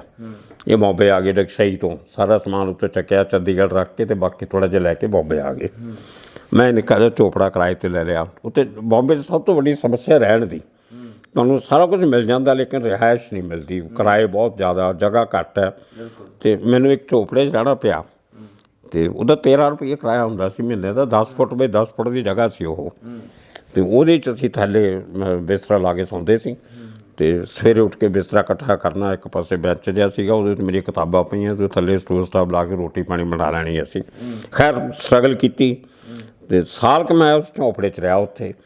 ਫਿਰ ਮੈਂ ਥੋੜ੍ਹੇ ਜਿਹੇ ਪੈਸੇ ਜੋੜੇ, ਜਮ੍ਹਾਂ ਜੁਮ੍ਹਾਂ ਕਰਕੇ ਫਿਰ ਮੈਂ ਇੱਕ ਥੋੜ੍ਹਾ ਜਿਹਾ ਇੰਡੀਪੈਂਡੈਂਟ ਇੱਕ ਛੋਟਾ ਜਿਹਾ ਕਿਚਨ ਦੇ ਨਾਲ ਹੀ ਕਮਰਾ ਸੀ, ਉਹ ਮੈਂ ਲੈ ਲਿਆ ਕਿਰਾਏ 'ਤੇ। ਅਤੇ ਮੈਂ ਉਹ ਕੰਮ ਕਰਦਾ ਰਣਜੀਤ ਵੀਕਲੀ 'ਚ। ਉਹਦੇ ਕਰਕੇ ਮੈਨੂੰ ਉਹ ਸਰਦਾਰਾਂ ਦਾ ਪੇਪਰ ਸੀ, ਅਤੇ ਸਰਦਾਰਾਂ ਦੀਆਂ ਖਬਰਾਂ ਜ਼ਿਆਦਾ ਛਪਦੀਆਂ ਸੀ। ਜਿੰਨੇ ਵੱਡੇ ਵੱਡੇ ਸਰਦਾਰ ਧਨਾੜ ਮਹਾਰਾਸ਼ਟਰ ਦੇ, ਉਹਨਾਂ ਸਭ ਦੀਆਂ ਮੈਂ ਇੰਟਰਵਿਊਜ਼ ਕੀਤੀਆਂ। ਕਿਸੇ ਦੀ ਨਾਗਪੁਰ ਜਾ ਕੇ, ਕਿਸੇ ਦੀ ਔਰੰਗਾਬਾਦ, ਕਿਸੇ ਦੀ ਪੂਨੇ, ਕਿਸੇ ਦੀ ਨਾਸਿਕ, ਕਿਸੇ ਦੀ ਅਮਰਾਵਤੀ। ਅਤੇ ਉਹ ਮੈਨੂੰ ਥੋੜ੍ਹਾ ਜਿਹਾ ਅਵਾਰਾਗਰਦੀ ਦਾ ਸ਼ੌਂਕ ਸੀ, ਮੈਂ ਘੁੰਮਣ ਫਿਰਨ ਦਾ ਵੀ ਸ਼ੌਂਕ ਸੀ, ਅਤੇ ਉਹ ਵੀ ਮੇਰਾ ਪੂਰਾ ਹੋ ਜਾਂਦਾ ਸੀ। ਅਤੇ ਵੱਡੇ ਵੱਡੇ ਲੋਕ ਵੀ ਮਿਲ ਜਾਂਦੇ ਸੀ, ਅਤੇ ਅਖਬਾਰ ਨੂੰ ਉਹਨਾਂ ਦੇ ਇਸ਼ਤਿਹਾਰ ਮਿਲ ਜਾਂਦੇ ਸੀ। ਉਹ ਬੰਦੇ ਨਾਲ ਉਸ ਜ਼ਮਾਨੇ 100, 150, 200 ਰੁਪਏ ਦਾ ਚੈੱਕ ਵੀ ਬਣਾ ਕੇ ਦੇ ਦਿੰਦੇ ਸੀ। ਅਤੇ ਅਖਬਾਰ ਦੀ ਰੋਟੀ ਪਾਣੀ ਵੀ ਚੱਲੀ ਜਾਂਦੀ ਸੀ, ਮੇਰੀ ਵੀ ਚੱਲੀ ਜਾਂਦੀ ਸੀ। ਉੱਥੇ ਮੈਂ 2 ਸਾਲ ਕੰਮ ਕੀਤਾ। 2 ਸਾਲ ਉਸੇ ਦੌਰਾਨ ਮੈਂ 1977 ਦੇ ਐਂਡ 'ਤੇ ਪੁਣੇ ਗਿਆ ਹੋਇਆ ਸੀ, ਤਾਂ ਮੈਂ ਆਚਾਰੀਆ ਰਣਜੀਤ ਦੀ ਇੰਟਰਵਿਊ ਕਰ ਲਈ ਉਹਨਾਂ ਦੇ ਆਸ਼ਰਮ ਜਾ ਕੇ। ਤੇ ਉਹ ਬੜੀ ਹਿੱਟ ਹੋਈ ਮੇਰੀ ਇੰਟਰਵਿਊ। ਉਹਦੇ ਨਾਲ ਮੇਰਾ ਥੋੜ੍ਹਾ ਜਿਹੜੇ ਨੌਨ ਪੰਜਾਬੀ ਜਰਨਲਿਸਟ ਸੀਗੇ ਉਹਨਾਂ 'ਚ ਵੀ ਮੇਰਾ ਥੋੜ੍ਹਾ ਜਿਹਾ ਨਾਂ ਪਹੁੰਚ ਗਿਆ ਕਿ ਇੱਕ ਐਂਟਰਪ੍ਰਾਈਜ਼ਿੰਗ ਜਰਨਲਿਸਟ ਹੈਗਾ ਜਿਹੜਾ ਆਚਾਰੀਆ ਰਜਨੀਸ਼ ਦੀ ਇੰਟਰਵਿਊ ਕਰ ਲਿਆ। ਮੈਂ ਹਿੰਦੁਸਤਾਨ ਦਾ ਪਹਿਲਾ ਰਿਪੋਰਟਰ ਸੀ ਜਿਹਨੇ ਰਜਨੀਸ਼ ਦੀ ਇੰਟਰਵਿਊ ਕੀਤੀ। ਮੇਰੇ ਤੋਂ ਪਹਿਲਾਂ ਇੱਕ ਇੰਟਰਵਿਊ ਹੋਈ ਸੀ 1972 'ਚ, ਉਹ ਜਰਮਨੀ ਦਾ ਇੱਕ ਪੇਪਰ ਹੈ ਸਟਰਨ ਮੈਗਜ਼ੀਨ, ਉਹਨਾਂ ਨੇ ਕੀਤੀ ਸੀ। ਇੰਡੀਆ ਦੇ ਕਿਸੇ ਅਖਬਾਰ ਨੇ ਕੋਈ ਇੰਟਰਵਿਊ ਨਹੀਂ ਸੀ ਕੀਤੀ, ਨਾ ਆਚਾਰੀਆ ਕਿਸੇ ਨਾਲ ਗੱਲ ਕਰਦਾ ਸੀ। ਅਤੇ ਮੈਂ ਨਹੀਂ ਉਹ ਆਈ ਮੈਨੇਜ, ਮੈਂ ਇੰਟਰਵਿਊ ਕਰ ਲਈ, ਉਹ ਬੜੀ ਹਿੱਟ ਹੋ ਗਈ। ਉਹਦੀਆਂ ਫੋਟੋਆਂ ਇਲਸਟਰੇਟਡ ਵੀਕਲੀ 'ਚ ਵੀ ਛਪੀਆਂ, ਖੁਸ਼ਵੰਤ ਸਿੰਘ ਉਹਨਾਂ ਨੇ ਛਾਪੀਆਂ, ਉਹਨੇ ਮੇਰਾ ਨਾਂ ਵੀ ਲਿਖਿਆ ਥੱਲੇ। ਉਹਦੇ ਨਾਲ ਮੇਰਾ ਨਾਂ ਉਸ ਜ਼ਮਾਨੇ 'ਚ ਇਲਸਟਰੇਟਡ ਵੀਕਲੀ 'ਚ ਨਾਂ ਛਪਣਾ ਐਂ ਹੁੰਦਾ ਜਿਵੇਂ ਤੁਹਾਡਾ ਗਿਨੀਜ਼ ਬੁੱਕ 'ਚ ਰਿਕਾਰਡ ਆ ਗਿਆ ਕਿਤੇ, ਬਹੁਤ ਵੱਡੀ ਗੱਲ ਹੁੰਦੀ ਸੀ। ਉਹ ਮੈਨੂੰ ਮੌਕਾ ਮਿਲ ਗਿਆ। ਉਹ ਮੈਂ ਉਦੋਂ ਪ੍ਰੈਸ ਕਲੱਬ ਦਾ ਮੈਂਬਰ ਬਣ ਗਿਆ ਫਿਰ, ਅਤੇ ਪ੍ਰੈਸ ਕਲੱਬ 'ਚ ਵੱਡੇ ਵੱਡੇ ਰਿਪੋਰਟਰ ਆਉਂਦੇ ਸੀ, ਪ੍ਰਤੀਸ਼ ਨੰਦੀ ਅਤੇ ਜਿਨ੍ਹਾਂ ਦੇ ਅਸੀਂ ਨਾਂ ਸੁਣਦੇ ਹੁੰਦੇ ਸੀ, ਵੱਡੇ ਜਰਨਲਿਸਟ, ਬਾਲਾ ਸਾਹਿਬ ਠਾਕਰੇ ਉਸ ਜ਼ਮਾਨੇ 'ਚ, ਅਤੇ ਉਹ ਕਾਰਟੂਨਿਸਟ ਆਰ ਕੇ ਲਕਸ਼ਮਣ, ਮਤਲਬ ਉੱਥੇ ਜਰਨਲਿਸਟ ਫੀਲਡ ਦੇ ਵੱਡੇ ਵੱਡੇ ਬੰਦੇ ਮਿਲਣੇ ਸ਼ੁਰੂ ਹੋ ਗਏ ਅਤੇ ਉਹ ਚੰਗਾ ਲੱਗਣ ਲੱਗ ਗਿਆ ਮੈਨੂੰ। ਉਹ 2 ਸਾਲ ਉੱਥੇ ਨੌਕਰੀ ਕਰਕੇ ਮੈਨੂੰ ਉਹ ਸਰਦਾਰ ਜੀ ਨਾਲ ਲੜਾਈ ਹੋ ਗਈ ਮੇਰੀ, ਜਿਹੜੇ ਮਾਲਕ ਸੀ ਅਖਬਾਰ ਦੇ ਕਿਸੇ ਇਸ਼ੂ 'ਤੇ। ਅਤੇ ਹੁਣ ਦੇਖੋ ਮੈਂ ਜਦੋਂ ਪੰਜਾਬ ਰਹਿੰਦਾ ਸੀ ਮੈਨੂੰ ਜਰਨਲਿਸਟ ਬਣਨ ਦਾ ਸ਼ੌਕ ਸੀ, ਮੈਂ ਉੱਥੇ ਜਾ ਕੇ ਬਣ ਗਿਆ। ਫਿਰ ਜਦੋਂ ਮੈਂ ਪਹਿਲੀ ਰਾਤ ਨੂੰ ਜਿਹੜਾ 5 ਸਟਾਰ ਹੋਟਲ 'ਚ ਖਾਣਾ ਖਾਧਾ ਸੀ, ਉਹ ਕਿਤੇ ਨਾ ਕਿਤੇ ਦਿਮਾਗ 'ਚ ਬੈਠਾ ਸੀ ਕਿ ਮੈਂ 5 ਸਟਾਰ 'ਚ ਨੌਕਰੀ ਕਰਨੀ ਹੈ, ਅੰਦਰ ਗੱਲ ਬੈਠੀ ਸੀ। ਨਹੀਂ ਤੁਸੀਂ ਉਸ ਗੱਲ 'ਤੇ ਜਲਦੀ ਆਇਓ ਜਰਾ ਥੋੜ੍ਹਾ ਜਿਹਾ, ਵੀ ਤੁਸੀਂ ਦਾਊਦ ਨੂੰ ਕਿਵੇਂ ਮਿਲੇ? ਉਹ ਜੀ ਲੰਮੀ ਕਹਾਣੀ ਹੈ, ਅਬਰਪਟਲੀ ਨਹੀਂ ਆਪਾਂ ਉੱਥੇ ਜਾ ਸਕਦੇ। ਉਹਦਾ ਕਾਰਨ ਸੀ ਇੱਕ ਕਿਵੇਂ ਮੁਲਾਕਾਤ ਹੋਈ, ਉਹ ਕਹਾਣੀ ਦੱਸਣੀ ਪੈਣੀ ਹੈ। ਅਤੇ ਮੈਂ 2 ਸਾਲਾਂ ਬਾਅਦ ਮੈਨੂੰ 5 ਸਟਾਰ ਹੋਟਲ ਦੀ ਨੌਕਰੀ ਮਿਲ ਗਈ, ਚੀਫ ਸਿਕਿਉਰਿਟੀ ਆਫਿਸਰ, ਬੰਬਈ ਦਾ 5 ਸਟਾਰ ਹੋਟਲ, ਮੈਂ ਉਹਦਾ ਚੀਫ ਸਿਕਿਉਰਿਟੀ ਆਫਿਸਰ। ਉਸ ਹੋਟਲ 'ਚ ਸਾਰੇ ਵੱਡੇ ਵੱਡੇ ਬਦਮਾਸ਼, ਵੱਡੇ ਵੱਡੇ ਫਿਲਮ ਇੰਡਸਟਰੀ ਦੇ ਸੈਲੀਬ੍ਰਿਟੀਜ਼, ਉਹ ਸਾਰੇ ਉੱਥੇ ਪਾਰਟੀ 'ਚ ਆਉਂਦੇ ਹੁੰਦੇ ਸੀ। ਕੋਈ ਵਿਆਹ ਸ਼ਾਦੀ ਦੀ ਪਾਰਟੀ ਹੈ, ਕੋਈ ਫਿਲਮ ਦਾ ਮਹੂਰਤ ਹੋ ਰਿਹਾ, ਕੋਈ ਫਿਲਮ ਸਿਲਵਰ ਜੁਬਲੀ ਹੋ ਗਈ, ਕੋਈ ਗੋਲਡਨ ਜੁਬਲੀ ਹੋ ਗਈ, ਉਹਦੀਆਂ ਪਾਰਟੀਆਂ। ਉਹਨਾਂ ਪਾਰਟੀ 'ਚ ਹਾਜੀ ਮਸਤਾਨ ਵੀ ਆਉਂਦਾ ਸੀ, ਉਹਨਾਂ ਪਾਰਟੀ 'ਚ ਕਰੀਮ ਲਾਲਾ ਵੀ ਆਉਂਦਾ ਸੀ, ਉਹਨਾਂ ਪਾਰਟੀ 'ਚ ਬਹੁਤ ਵੱਡਾ ਬਦਮਾਸ਼ ਹੋਰ ਸੀ ਉੱਥੇ ਅੰਡਰਵਰਲਡ ਡੌਨ ਵਰਦਾ ਰਾਜਨ ਮੋਡਲ ਯਾਰ। ਅਸੀਂ ਹਾਜੀ ਮਸਤਾਨ, ਕਰੀਮ ਲਾਲਾ ਵੈਸੇ ਲੋਕਾਂ ਦੇ ਸਾਹਮਣੇ ਉਲਟ ਉਲਟ ਸੀਗੇ, ਇੱਕ ਦੂਜੇ ਅੱਡ ਅੱਡ ਗਰੁੱਪ ਸੀਗੇ? ਨਹੀਂ, ਹਾਜੀ ਮਸਤਾਨ ਕਿਸੇ ਹੋਰ ਪਾਰਟੀ 'ਚ ਆਇਆ, ਉਹਦੇ ਬਾਅਦ ਕਰੀਮ ਲਾਲਾ ਕਿਸੇ ਹੋਰ ਪਾਰਟੀ 'ਚ ਆਇਆ, ਅਤੇ ਇਹ ਸਾਰੇ ਇਕੱਠੇ ਬੈਠ ਕੇ ਅਸੀਂ, ਅਤੇ ਮੈਂ ਬਹੁਤ ਸੀਗਾ ਸਿਕਿਉਰਿਟੀ ਦਾ ਹੈੱਡ ਸੀ, ਹੈੱਡ ਆਫ ਡਿਪਾਰਟਮੈਂਟ ਸੀ। ਗੱਲਬਾਤ ਹੁੰਦੀ ਰਹਿੰਦੀ, ਮੇਰੀ ਗੱਲਬਾਤ ਹੁੰਦੀ ਜੀ, ਕਿਉਂਕਿ ਸਾਰਾ ਉੱਥੇ ਮਾਰਾ ਮਾਰੀ ਨਾ ਹੋਵੇ, ਝਗੜਾ ਨਾ ਹੋਵੇ, ਕਿਤੇ VIP ਗੈਸਟ ਨੂੰ ਕੋਈ ਤੰਗ ਨਾ ਕਰੇ, ਉਹ ਰੋਕਣਾ ਮੇਰੀ ਜ਼ਿੰਮੇਵਾਰੀ ਹੁੰਦੀ। ਉਹ ਕਿਹੜਾ ਹੋਟਲ ਕਿਹੜਾ ਹੋਟਲ ਸੀ? ਹੌਲੀਡੇ ਇਨ ਹੋਟਲ ਸੀ, 5 ਸਟਾਰ ਹੋਟਲ ਅਜੇ ਵੀ ਹੈਗਾ ਜੀ। ਅਤੇ ਉਹ ਉਸ ਇਲਾਕੇ ਦਾ ਸਭ ਤੋਂ ਵੱਡਾ ਹੋਟਲ ਉਹੀ ਸੀਗਾ। ਅਤੇ ਉਹ ਹੋਟਲ ਕਰਕੇ ਮੈਨੂੰ ਇੱਕ ਇਹਨਾਂ ਲੋਕਾਂ ਨੂੰ ਮਿਲਣ ਦਾ ਮੌਕਾ ਮਿਲ ਗਿਆ, ਜਿਹੜਾ ਜੋ ਬਾਅਦ 'ਚ ਮੇਰੇ ਜਦੋਂ ਮੈਂ ਜਰਨਲਿਸਟ ਬਣਿਆ ਮੇਨ ਲਾਈਨ 'ਚ ਆ ਕੇ, ਤਾਂ ਉਹ ਮੇਰੇ ਪੁਰਾਣੇ ਰਿਲੇਸ਼ਨ ਬੜੇ ਕੰਮ ਆਏ। ਇਸ ਕਰਕੇ ਉਹ ਹੋਟਲ ਦਾ ਦੱਸਣਾ ਬਹੁਤ ਜ਼ਰੂਰੀ ਸੀ। ਉਹ ਤੋਂ ਮੈਨੂੰ ਇੱਕ ਬੇਸ ਮਿਲ ਗਿਆ, ਇੱਕ ਪਲੈਟਫਾਰਮ ਮਿਲਿਆ, ਅਤੇ ਉਹ ਪਲੈਟਫਾਰਮ ਨੂੰ ਮੈਂ ਫਿਰ ਬਹੁਤ ਸੰਭਾਲ ਕੇ ਰੱਖਿਆ। ਜਦੋਂ ਮੈਂ 3 ਸਾਲ, ਮੈਂ 3.5 ਸਾਲ ਉਸ ਹੋਟਲ 'ਚ ਰਿਹਾ, ਉਹ ਛੱਡ ਕੇ ਮੈਂ 82 'ਚ ਫਿਰ ਮੈਂ ਕਿਹਾ ਹੁਣ ਮੇਨ ਲਾਈਨ ਜਰਨਲਿਜ਼ਮ 'ਚ ਜਾਓ। ਮੈਂ 3,500 ਦੀ ਨੌਕਰੀ ਛੱਡ ਕੇ, ਮੇਰੀ 3,500 ਤਨਖਾਹ ਹੋ ਗਈ ਸੀ ਹੌਲੀਡੇ ਮਹੀਨੇ ਦੀ, ਛੱਡ ਕੇ ਮੈਂ 750 ਰੁਪਏ 'ਤੇ ਪ੍ਰੂਫ ਰੀਡਰ ਜਾ ਲੱਗਿਆ, ਫਰੀ ਪ੍ਰੈਸ ਜਰਨਲ ਅੰਗਰੇਜ਼ੀ ਦੇ ਅਖਬਾਰ 'ਚ। ਅੱਛਾ, ਤੁਸੀਂ ਮਤਲਬ 3,500 ਦੀ 3,500 ਦੀ ਨੌਕਰੀ ਛੱਡ ਕੇ 700 ਦੀ ਨੌਕਰੀ ਕਰਨ ਲੱਗ ਗਏ। ਪੱਤਰਕਾਰੀ ਕਰਨ ਦਾ ਜਨੂਨ ਸੀ? ਪੱਤਰਕਾਰੀ ਕਰਨ ਦਾ। ਮੇਰੇ ਕੋਲ ਇੱਕ ਪੁਰਾਣੀ ਜਿਹੀ ਗੱਡੀ ਲਈ ਸੀ, ਮੈਂ 18,000 ਦੀ, ਮੈਂ ਡਰਾਈਵਰ ਰੱਖਿਆ ਹੋਇਆ ਸੀ, ਅਤੇ ਮੇਰੇ ਡਰਾਈਵਰ ਦੀ ਤਨਖਾਹ 1150 ਹੁੰਦੀ ਸੀ, ਅਤੇ ਮੇਰੀ ਤਨਖਾਹ 750। ਅਤੇ ਉਹ ਵੀ ਦੇਖਿਆ, ਪਰ ਉੱਥੇ ਵੀ ਉਹੀ ਹੋਇਆ। ਮੈਂ ਉਹ 15 ਕੁ ਦਿਨ ਹੋਏ ਸੀ ਕੰਮ ਕਰਦਿਆਂ, ਅਤੇ ਮੇਰਾ ਐਡੀਟਰ ਪੰਜਾਬੀ ਸੀ ਵਰਿੰਦਰ ਕਪੂਰ, ਮੇਰੇ ਬਾਅਦ 'ਚ ਇੰਡੀਅਨ ਐਕਸਪ੍ਰੈਸ ਦੇ ਐਡੀਟਰ ਰਹੇ ਆ। ਅਤੇ ਉਹ ਮੈਂ ਮੀਂਹ ਪੈਂਦਾ ਸੀ, ਮੈਂ ਥੱਲੇ ਉਤਰਿਆ ਡਿਊਟੀ ਖਤਮ ਕਰਕੇ 11 ਵਜੇ, ਜੋ ਡਰਾਈਵਰ ਮੇਰਾ ਗੱਡੀ ਲੈ ਕੇ ਆਇਆ ਪੋਰਟ ਦੇ ਥੱਲੇ, ਮੈਂ ਭੱਜ ਕੇ ਅੱਗੇ ਬਹਿ ਕੇ ਚਲਿਆ ਗਿਆ। ਅਗਲੇ ਦਿਨ ਮੈਨੂੰ ਨਹੀਂ ਪਤਾ ਮੇਰਾ ਐਡੀਟਰ ਪਿੱਛੇ ਖੜ੍ਹਾ, ਉਹਦੀ ਕਾਰ ਵੀ ਆਉਣੀ ਸੀ ਪਿੱਛੋਂ, ਅਤੇ ਅਗਲੇ ਦਿਨ ਮੈਂ ਗਿਆ ਅਤੇ ਮੈਨੂੰ ਚਿੱਠੀ ਲਿਖ ਕੇ ਭੇਜੀ, ਦਰਸ਼ਨ ਦਿਓ ਮਹਾਰਾਜ, ਪੰਜਾਬੀ ਸੀ ਉਹ। ਮੈਂ ਗਿਆ, ਹਾਂਜੀ, ਕਹਿੰਦਾ ਉਹ ਗੱਡੀ ਕਿਹਦੀ ਆ? ਮੈਂ ਕਿਹਾ ਜੀ ਮੇਰੀ ਆ। ਉਹ ਜਿਹੜਾ ਗੱਡੀ ਚਲਾਉਂਦਾ ਸੀ ਉਹ ਕੌਣ ਹੈ? ਹਾਂਜੀ ਮੇਰਾ ਡਰਾਈਵਰ ਹੈ। ਕਹਿੰਦਾ ਕਿੰਨੀ ਤਨਖਾਹ ਉਹਦੀ? ਮੈਂ ਕਿਹਾ ਜੀ 1150। ਮੈਨੂੰ ਕਹਿੰਦਾ ਤੇਰੀ ਤਨਖਾਹ 750, ਉਹਦੀ 11, ਤੂੰ ਗੁਜ਼ਾਰਾ ਕਿਵੇਂ ਕਰੇਗਾ? ਉਹਨੇ ਘੰਟੀ ਮਾਰੀ, ਸਾਡੇ ਮੈਨੇਜਰ ਨੂੰ ਬੁਲਾਇਆ, ਕਹਿੰਦੇ ਇਹ ਤਨਖਾਹ 1250 ਕਰ ਦਿਓ, ਸਾਡੇ ਡਰਾਈਵਰ ਤੋਂ ਜ਼ਿਆਦਾ ਲਵੇ। ਮੇਰੀ 15-16 ਦਿਨਾਂ ਦੀ ਤਨਖਾਹ 1250 ਹੋ ਗਈ ਜੀ। ਮੈਂ ਲੱਕੀ ਕਹਿੰਦਾ ਮੈਂ ਇਸੇ ਕਰਕੇ ਮੈਂ ਬਹੁਤ ਲੱਕੀ ਸੀ। ਅਤੇ ਉਹ ਤਨਖਾਹ ਵਧਣ ਤੋਂ ਤੀਜੇ ਚੌਥੇ ਦਿਨ ਮੈਂ ਘਰੋਂ ਨਿਕਲਿਆ ਤਾਂ ਉਹ 10-12 ਬੁਲਡੋਜ਼ਰ ਮਿਊਨਿਸਪੈਲਿਟੀ ਦੇ ਝੋਪੜੋ ਪੱਟੀ ਤੋੜੀ ਜਾਂਦੇ ਸੀ ਉੱਥੇ, ਬੱਚੇ ਰੋਣ ਵਿਚਾਰੇ, ਜਨਾਨੀਆਂ ਵਿਲਕਣ। ਮੈਨੂੰ ਬੜਾ ਤਰਸ ਜਿਹਾ ਆਇਆ ਵੀ ਯਾਰ ਇਹਨਾਂ ਦਾ ਘਰ ਜਿਹਾ ਤੋੜਤਾ ਕੋਸਲਾ, ਜਿਹਦੇ ਵਿੱਚ ਮੈਂ ਵੀ ਝੋਪੜੇ 'ਚ ਰਿਹਾ ਸੀ ਪਹਿਲਾਂ, ਮੈਨੂੰ ਦਰਦ ਪਤਾ ਸੀ। ਅਤੇ ਮੈਂ ਨੇੜੇ ਇੱਕ ਫੋਟੋਗ੍ਰਾਫਰ ਸੀਗਾ, ਥੋਮਸ ਫੋਟੋਗ੍ਰਾਫਰ, ਅਤੇ ਮੈਨੂੰ ਤਾਂ ਫੋਟੋਗ੍ਰਾਫੀ ਆਉਂਦੀ ਨਹੀਂ ਸੀ। ਮੈਂ ਉਹਨੂੰ ਫੋਟੋ ਬਾਹੋਂ ਖਿੱਚ ਲਿਆਂਦਾ, ਮੈਨੂੰ ਦੋਸਤ ਸੀਗਾ, ਮੈਂ ਕਿਹਾ ਫੋਟੋਆਂ ਖਿੱਚ 10-12 ਕੁ। ਉਹਨੇ ਫੋਟੋਆਂ ਖਿੱਚੀਆਂ, ਮੈਂ 2 ਘੰਟੇ ਬੈਠਾ, ਉਹ ਡਿਵੈਲਪ ਕਰਾ ਕੇ ਮੈਂ ਫੋਟੋ ਨਾਲ ਹੀ ਲੈ ਗਿਆ ਆਫਿਸ, ਤੇ ਜਾ ਕੇ ਐਡੀਟਰ ਨੂੰ ਦਿਖਾਈਆਂ, ਨਾਲ ਰਿਪੋਰਟ ਬਣਾਤੀ ਮੈਂ ਛੋਟੀ ਜਿਹੀ ਅੰਗਰੇਜ਼ੀ ਮੇਰੀ ਚੰਗੀ ਸੀ। ਤੜਵਾਇਆ ਕਿਹਨੇ ਸੀਗਾ ਉਹ? BMC ਨੇ ਥੋੜ੍ਹੇ ਇਲੀਗਲ ਬਣੇ ਹੋਏ ਸੀਗੇ। ਅਤੇ ਮੈਂ ਜਦੋਂ ਦਿੱਤੀਆਂ ਫੋਟੋਆਂ ਕਿਸੇ ਕੋਲ ਹੀ ਨਹੀਂ ਸੀ, ਮੇਰੇ ਕੋਲ ਹੀ ਸੀ, ਮੈਂ ਉੱਥੋਂ ਲੰਘ ਰਿਹਾ ਸੀ, ਮੈਂ ਦੇਖ ਲਿਆ ਸੀ।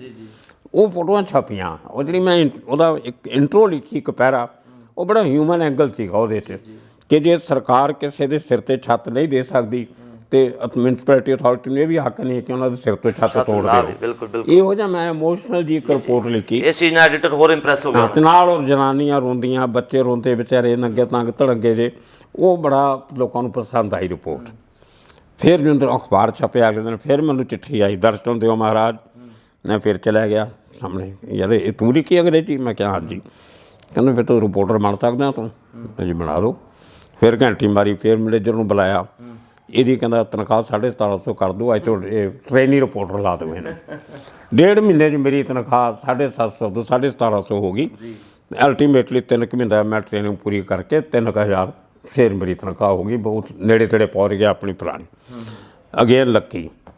ਹੁਣ ਉਹ ਮੈਨੂੰ ਬਾਅਦ ਪਤਾ ਲੱਗਿਆ ਜਿਹੜੇ ਝੋਪੜੇ ਸੀ ਉਹ ਵਰਦਰਾਜ ਨੂੰ ਮੁੱਢਲਿਆਰ ਬਣਾਉਂਦਾ ਸੀ, ਅੰਡਰਵਰਲਡ ਦਾ ਡੌਨ। ਅੱਛਾ। ਉਹ ਉਹਨਾਂ ਦਾ ਕਰਤਾ ਧਰਤਾ ਸੀ, ਇਲੀਗਲ ਜ਼ਮੀਨ ਕਾਬੂ ਕਰਕੇ ਸਰਕਾਰੀ, ਉੱਥੇ ਝੋਪੜੇ ਬਣਾਉਣੇ ਤੇ ਉਹਨਾਂ ਦਾ ਕਿਰਾਇਆ ਇਕੱਠਾ ਕਰਕੇ ਕਮਾਈ ਕਰਦਾ ਸੀ। ਅੱਛਾ। ਮੈਂ ਕੀ ਨਾਮ ਸੀਗਾ ਜੀ ਦੁਬਾਰਾ ਦੱਸਿਓ? ਵਰਦਾ ਰਾਜ ਨੂੰ ਮੁੱਢਲਿਆਰ। ਉਹ ਟਾਈਮ ਦਾ ਡੌਨ ਸੀ ਪੂਰਾ, ਟੌਪ ਦਾ ਡੌਨ ਸੀ ਉਸ ਟਾਈਮ। ਠੀਕ ਹੈ। ਉਹਨੂੰ ਵਰਦਾ ਭਾਈ ਕਹਿੰਦੇ ਹੁੰਦੇ, ਸ਼ਾਰਟ ਨਾਮ ਸੀ ਵਰਦਾ ਭਾਈ। ਮੈਂ ਵਰਦਾ ਭਾਈ ਦੀ, ਕਿਉਂਕਿ ਮੈਨੂੰ ਹਾਲੈਂਡ ਦੀਆਂ ਪਾਰਟੀਆਂ 'ਚ ਮਿਲ ਚੁੱਕਿਆ ਸੀ, ਮੈਂ ਜਾਣਦਾ ਸੀ। ਮੈਂ ਉਹਦੇ ਆਫਿਸ ਜਾ ਵੜਿਆ ਇੱਕ ਦਿਨ ਬਿਨਾਂ ਅਪਾਇੰਟਮੈਂਟ ਲਈ। ਮੈਂ ਕਿਹਾ ਵਰਦਾ ਭਾਈ ਆਪਕੀ ਇੰਟਰਵਿਊ ਕਰਨੀ ਹੈ। ਅੱਛਾ। ਮਤਲਬ ਜਿਸ ਬੰਦੇ 'ਤੇ ਨਾਂ ਤੋਂ ਦੁਨੀਆ ਕੰਬਦੀ ਸੀ, ਉਹਦੇ ਦਫ਼ਤਰ ਦੇ ਸਾਹਮਣੇ ਲੰਘਣ ਦੀ ਹਿੰਮਤ ਕਿਸੇ ਦੀ ਨਹੀਂ ਸੀ ਹੁੰਦੀ। ਮੈਂ ਬਿਨਾਂ ਸੱਦੇ ਤੋਂ ਅੰਦਰ ਵੜ ਕੇ ਉਹਨੂੰ ਬੜੇ ਟੌਰ ਨਾਲ ਕਹਿ ਰਿਹਾ, ਵਰਦਾ ਭਾਈ ਆਪਕੀ ਇੰਟਰਵਿਊ ਕਰਨੀ ਹੈ। ਉਹਦੇ ਚਮਚੇ 4-5 ਨਾਲ ਖੜੇ ਮੇਰੇ ਵੱਲ ਦੇਖਣ ਵੀ ਇਹ कौन आ गया। वर्द में कहना मैं जानता हूँ इनको, हॉलीडे में मिला करते थे, तभी सरदार थे, अभी बाल कटा दिए पर मैंने पहचान लिया इनको। तो हॉलीडे में मैं पग बंदा होंदा सी, मैनू बिठा लिया नाल। खैर जी मैं ਉਹਦੀ इंटरव्यू की। इंटरव्यू 'ਚ ਇੱਕ ਲਫ਼ਜ਼ ਸੀਗਾ, ਇਹ ਤੁਹਾਡੇ बहुत सुनने वाली गल है। वो अपनी तारीफां कर रहा सी। मैं आगे वर्दा भाई एक बात बताओ मुझे कि अगर आप इतने अच्छे आदमी हो तो आम आदमी आपके नाम से क्यों डरता है? वो चुप कर गया, कोई जवाब नहीं दिता उन्हें। कहता मैं दूजा सवाल किया, मैं कि चलो वो छोड़ दो, आपको कभी डर नहीं लगता है कि पुलिस आपको इनकाउंटर करके मार देगी? वो तो इनकाउंटर शुरू हो गई थी, बॉबी रबैरो ने इनकाउंटर शुरू करते थे। तो मैं कहता आपको डर नहीं लगता है कभी आपका इनकाउंटर हो सकता है? वो तो पहला मतलब इनकाउंटर करती नहीं सी पुलिस, डरते सी। रबैरो ने उदो शुरू किए थे थोड़े। तो मैं क्या आपको लगता बड़े बड़े बनवास मारने शुरू करते थे रबैरो ने, जो बाद पंजाब का DGP रहा। नाम दस रहे हो? JF रबैरो, जूलियो रबैरो। ਅੱਛਾ। ਉਹਨੇ ਉੱਥੇ ਬੰਬੇ ਦੇ ਵਿੱਚ ਉਹ ਪੁਲਿਸ ਕਮਿਸ਼ਨਰ ਸੀ ਸਾਡਾ ਬੰਬੇ। ਪੁਲਿਸ ਕਮਿਸ਼ਨਰ ਲੱਗ ਗਿਆ ਸੀ ਤੇ ਉਹਨੇ ਉੱਥੇ ਇਨਕਾਊਂਟਰ ਮਾਰਨੇ ਸ਼ੁਰੂ ਕਰਤੇ ਸੀ। ਅੱਛਾ। ਤੁਸੀਂ ਉਹਨੂੰ ਕਿਹਾ ਵੀ ਡਰ ਨਹੀਂ ਲੱਗਦਾ ਵੀ ਤੈਨੂੰ ਵੀ ਇਨਕਾਊਂਟਰ ਹੋ ਜਾਊਗਾ? ਅੱਛਾ। ਫਿਰ ਕੀ ਕਹਿੰਦਾ ਉਹ? ਮੈਨੂੰ ਕਹਿੰਦਾ ਇਹ ਜਿਹੜਾ ਹਮਾਰਾ ਹਿੰਦੂ ਸ਼ਾਸत्र है ना, आपने हिंदू ग्रंथ पढ़ा? मैं क्या नहीं, ज़्यादा नहीं पढ़ा। कहना हिंदू ग्रंथों में लिखा होता जो आदमी इस दुनिया में आता उसका गाड़ी का टाइम बदली नहीं होता, उसका सीट नंबर बदली नहीं होता, उसका पता नहीं डेस्टिनेशन बदली नहीं होता। तो जब मुझे जाना है मैं जाऊंगा, ये पुलिस वाला मुझे क्या मारेगा? तो और जो आदमी इस दुनिया में आता उसका रिटर्न टिकट होता। मैं बोलता हूँ बदरासी से, वो हिंदी और तरह बोलता है, रिटर्न टिकट होता। मेरे पास रिटर्न टिकट है, ये पुलिस वाला क्या मारेगा मेरे को? मैं 2 गल्लां बाद वो फिर पहली गल दोबारा दोहराई। मैं कि अब वर्दा भाई बताइए इस ईमानदारी से, आप इतने अच्छे आदमी हो, भगवान को मानते हो, रिटर्न टिकट भी रखते हो, आम आदमी आपसे क्यों डरता है। ਕੀ ਬਾਤ। ਤੁਸੀਂ ਇੱਕ ਅੰਡਰਵਰਲਡ ਦੇ ਇੱਕ ਡੌਨ ਨੂੰ ਇਹਨਾਂ ਨੇ ਸਵਾਲ ਕੀਤਾ ਵੀ ਤੁਹਾਡੇ ਤੋਂ ਆਮ ਆਦਮੀ ਕਿਉਂ ਡਰਦਾ। ਮੈਨੂੰ ਕਹਿੰਦਾ ਉਹ ਥੋੜਾ ਜਿਹਾ ਅਪਸੈਟ ਹੋਇਆ।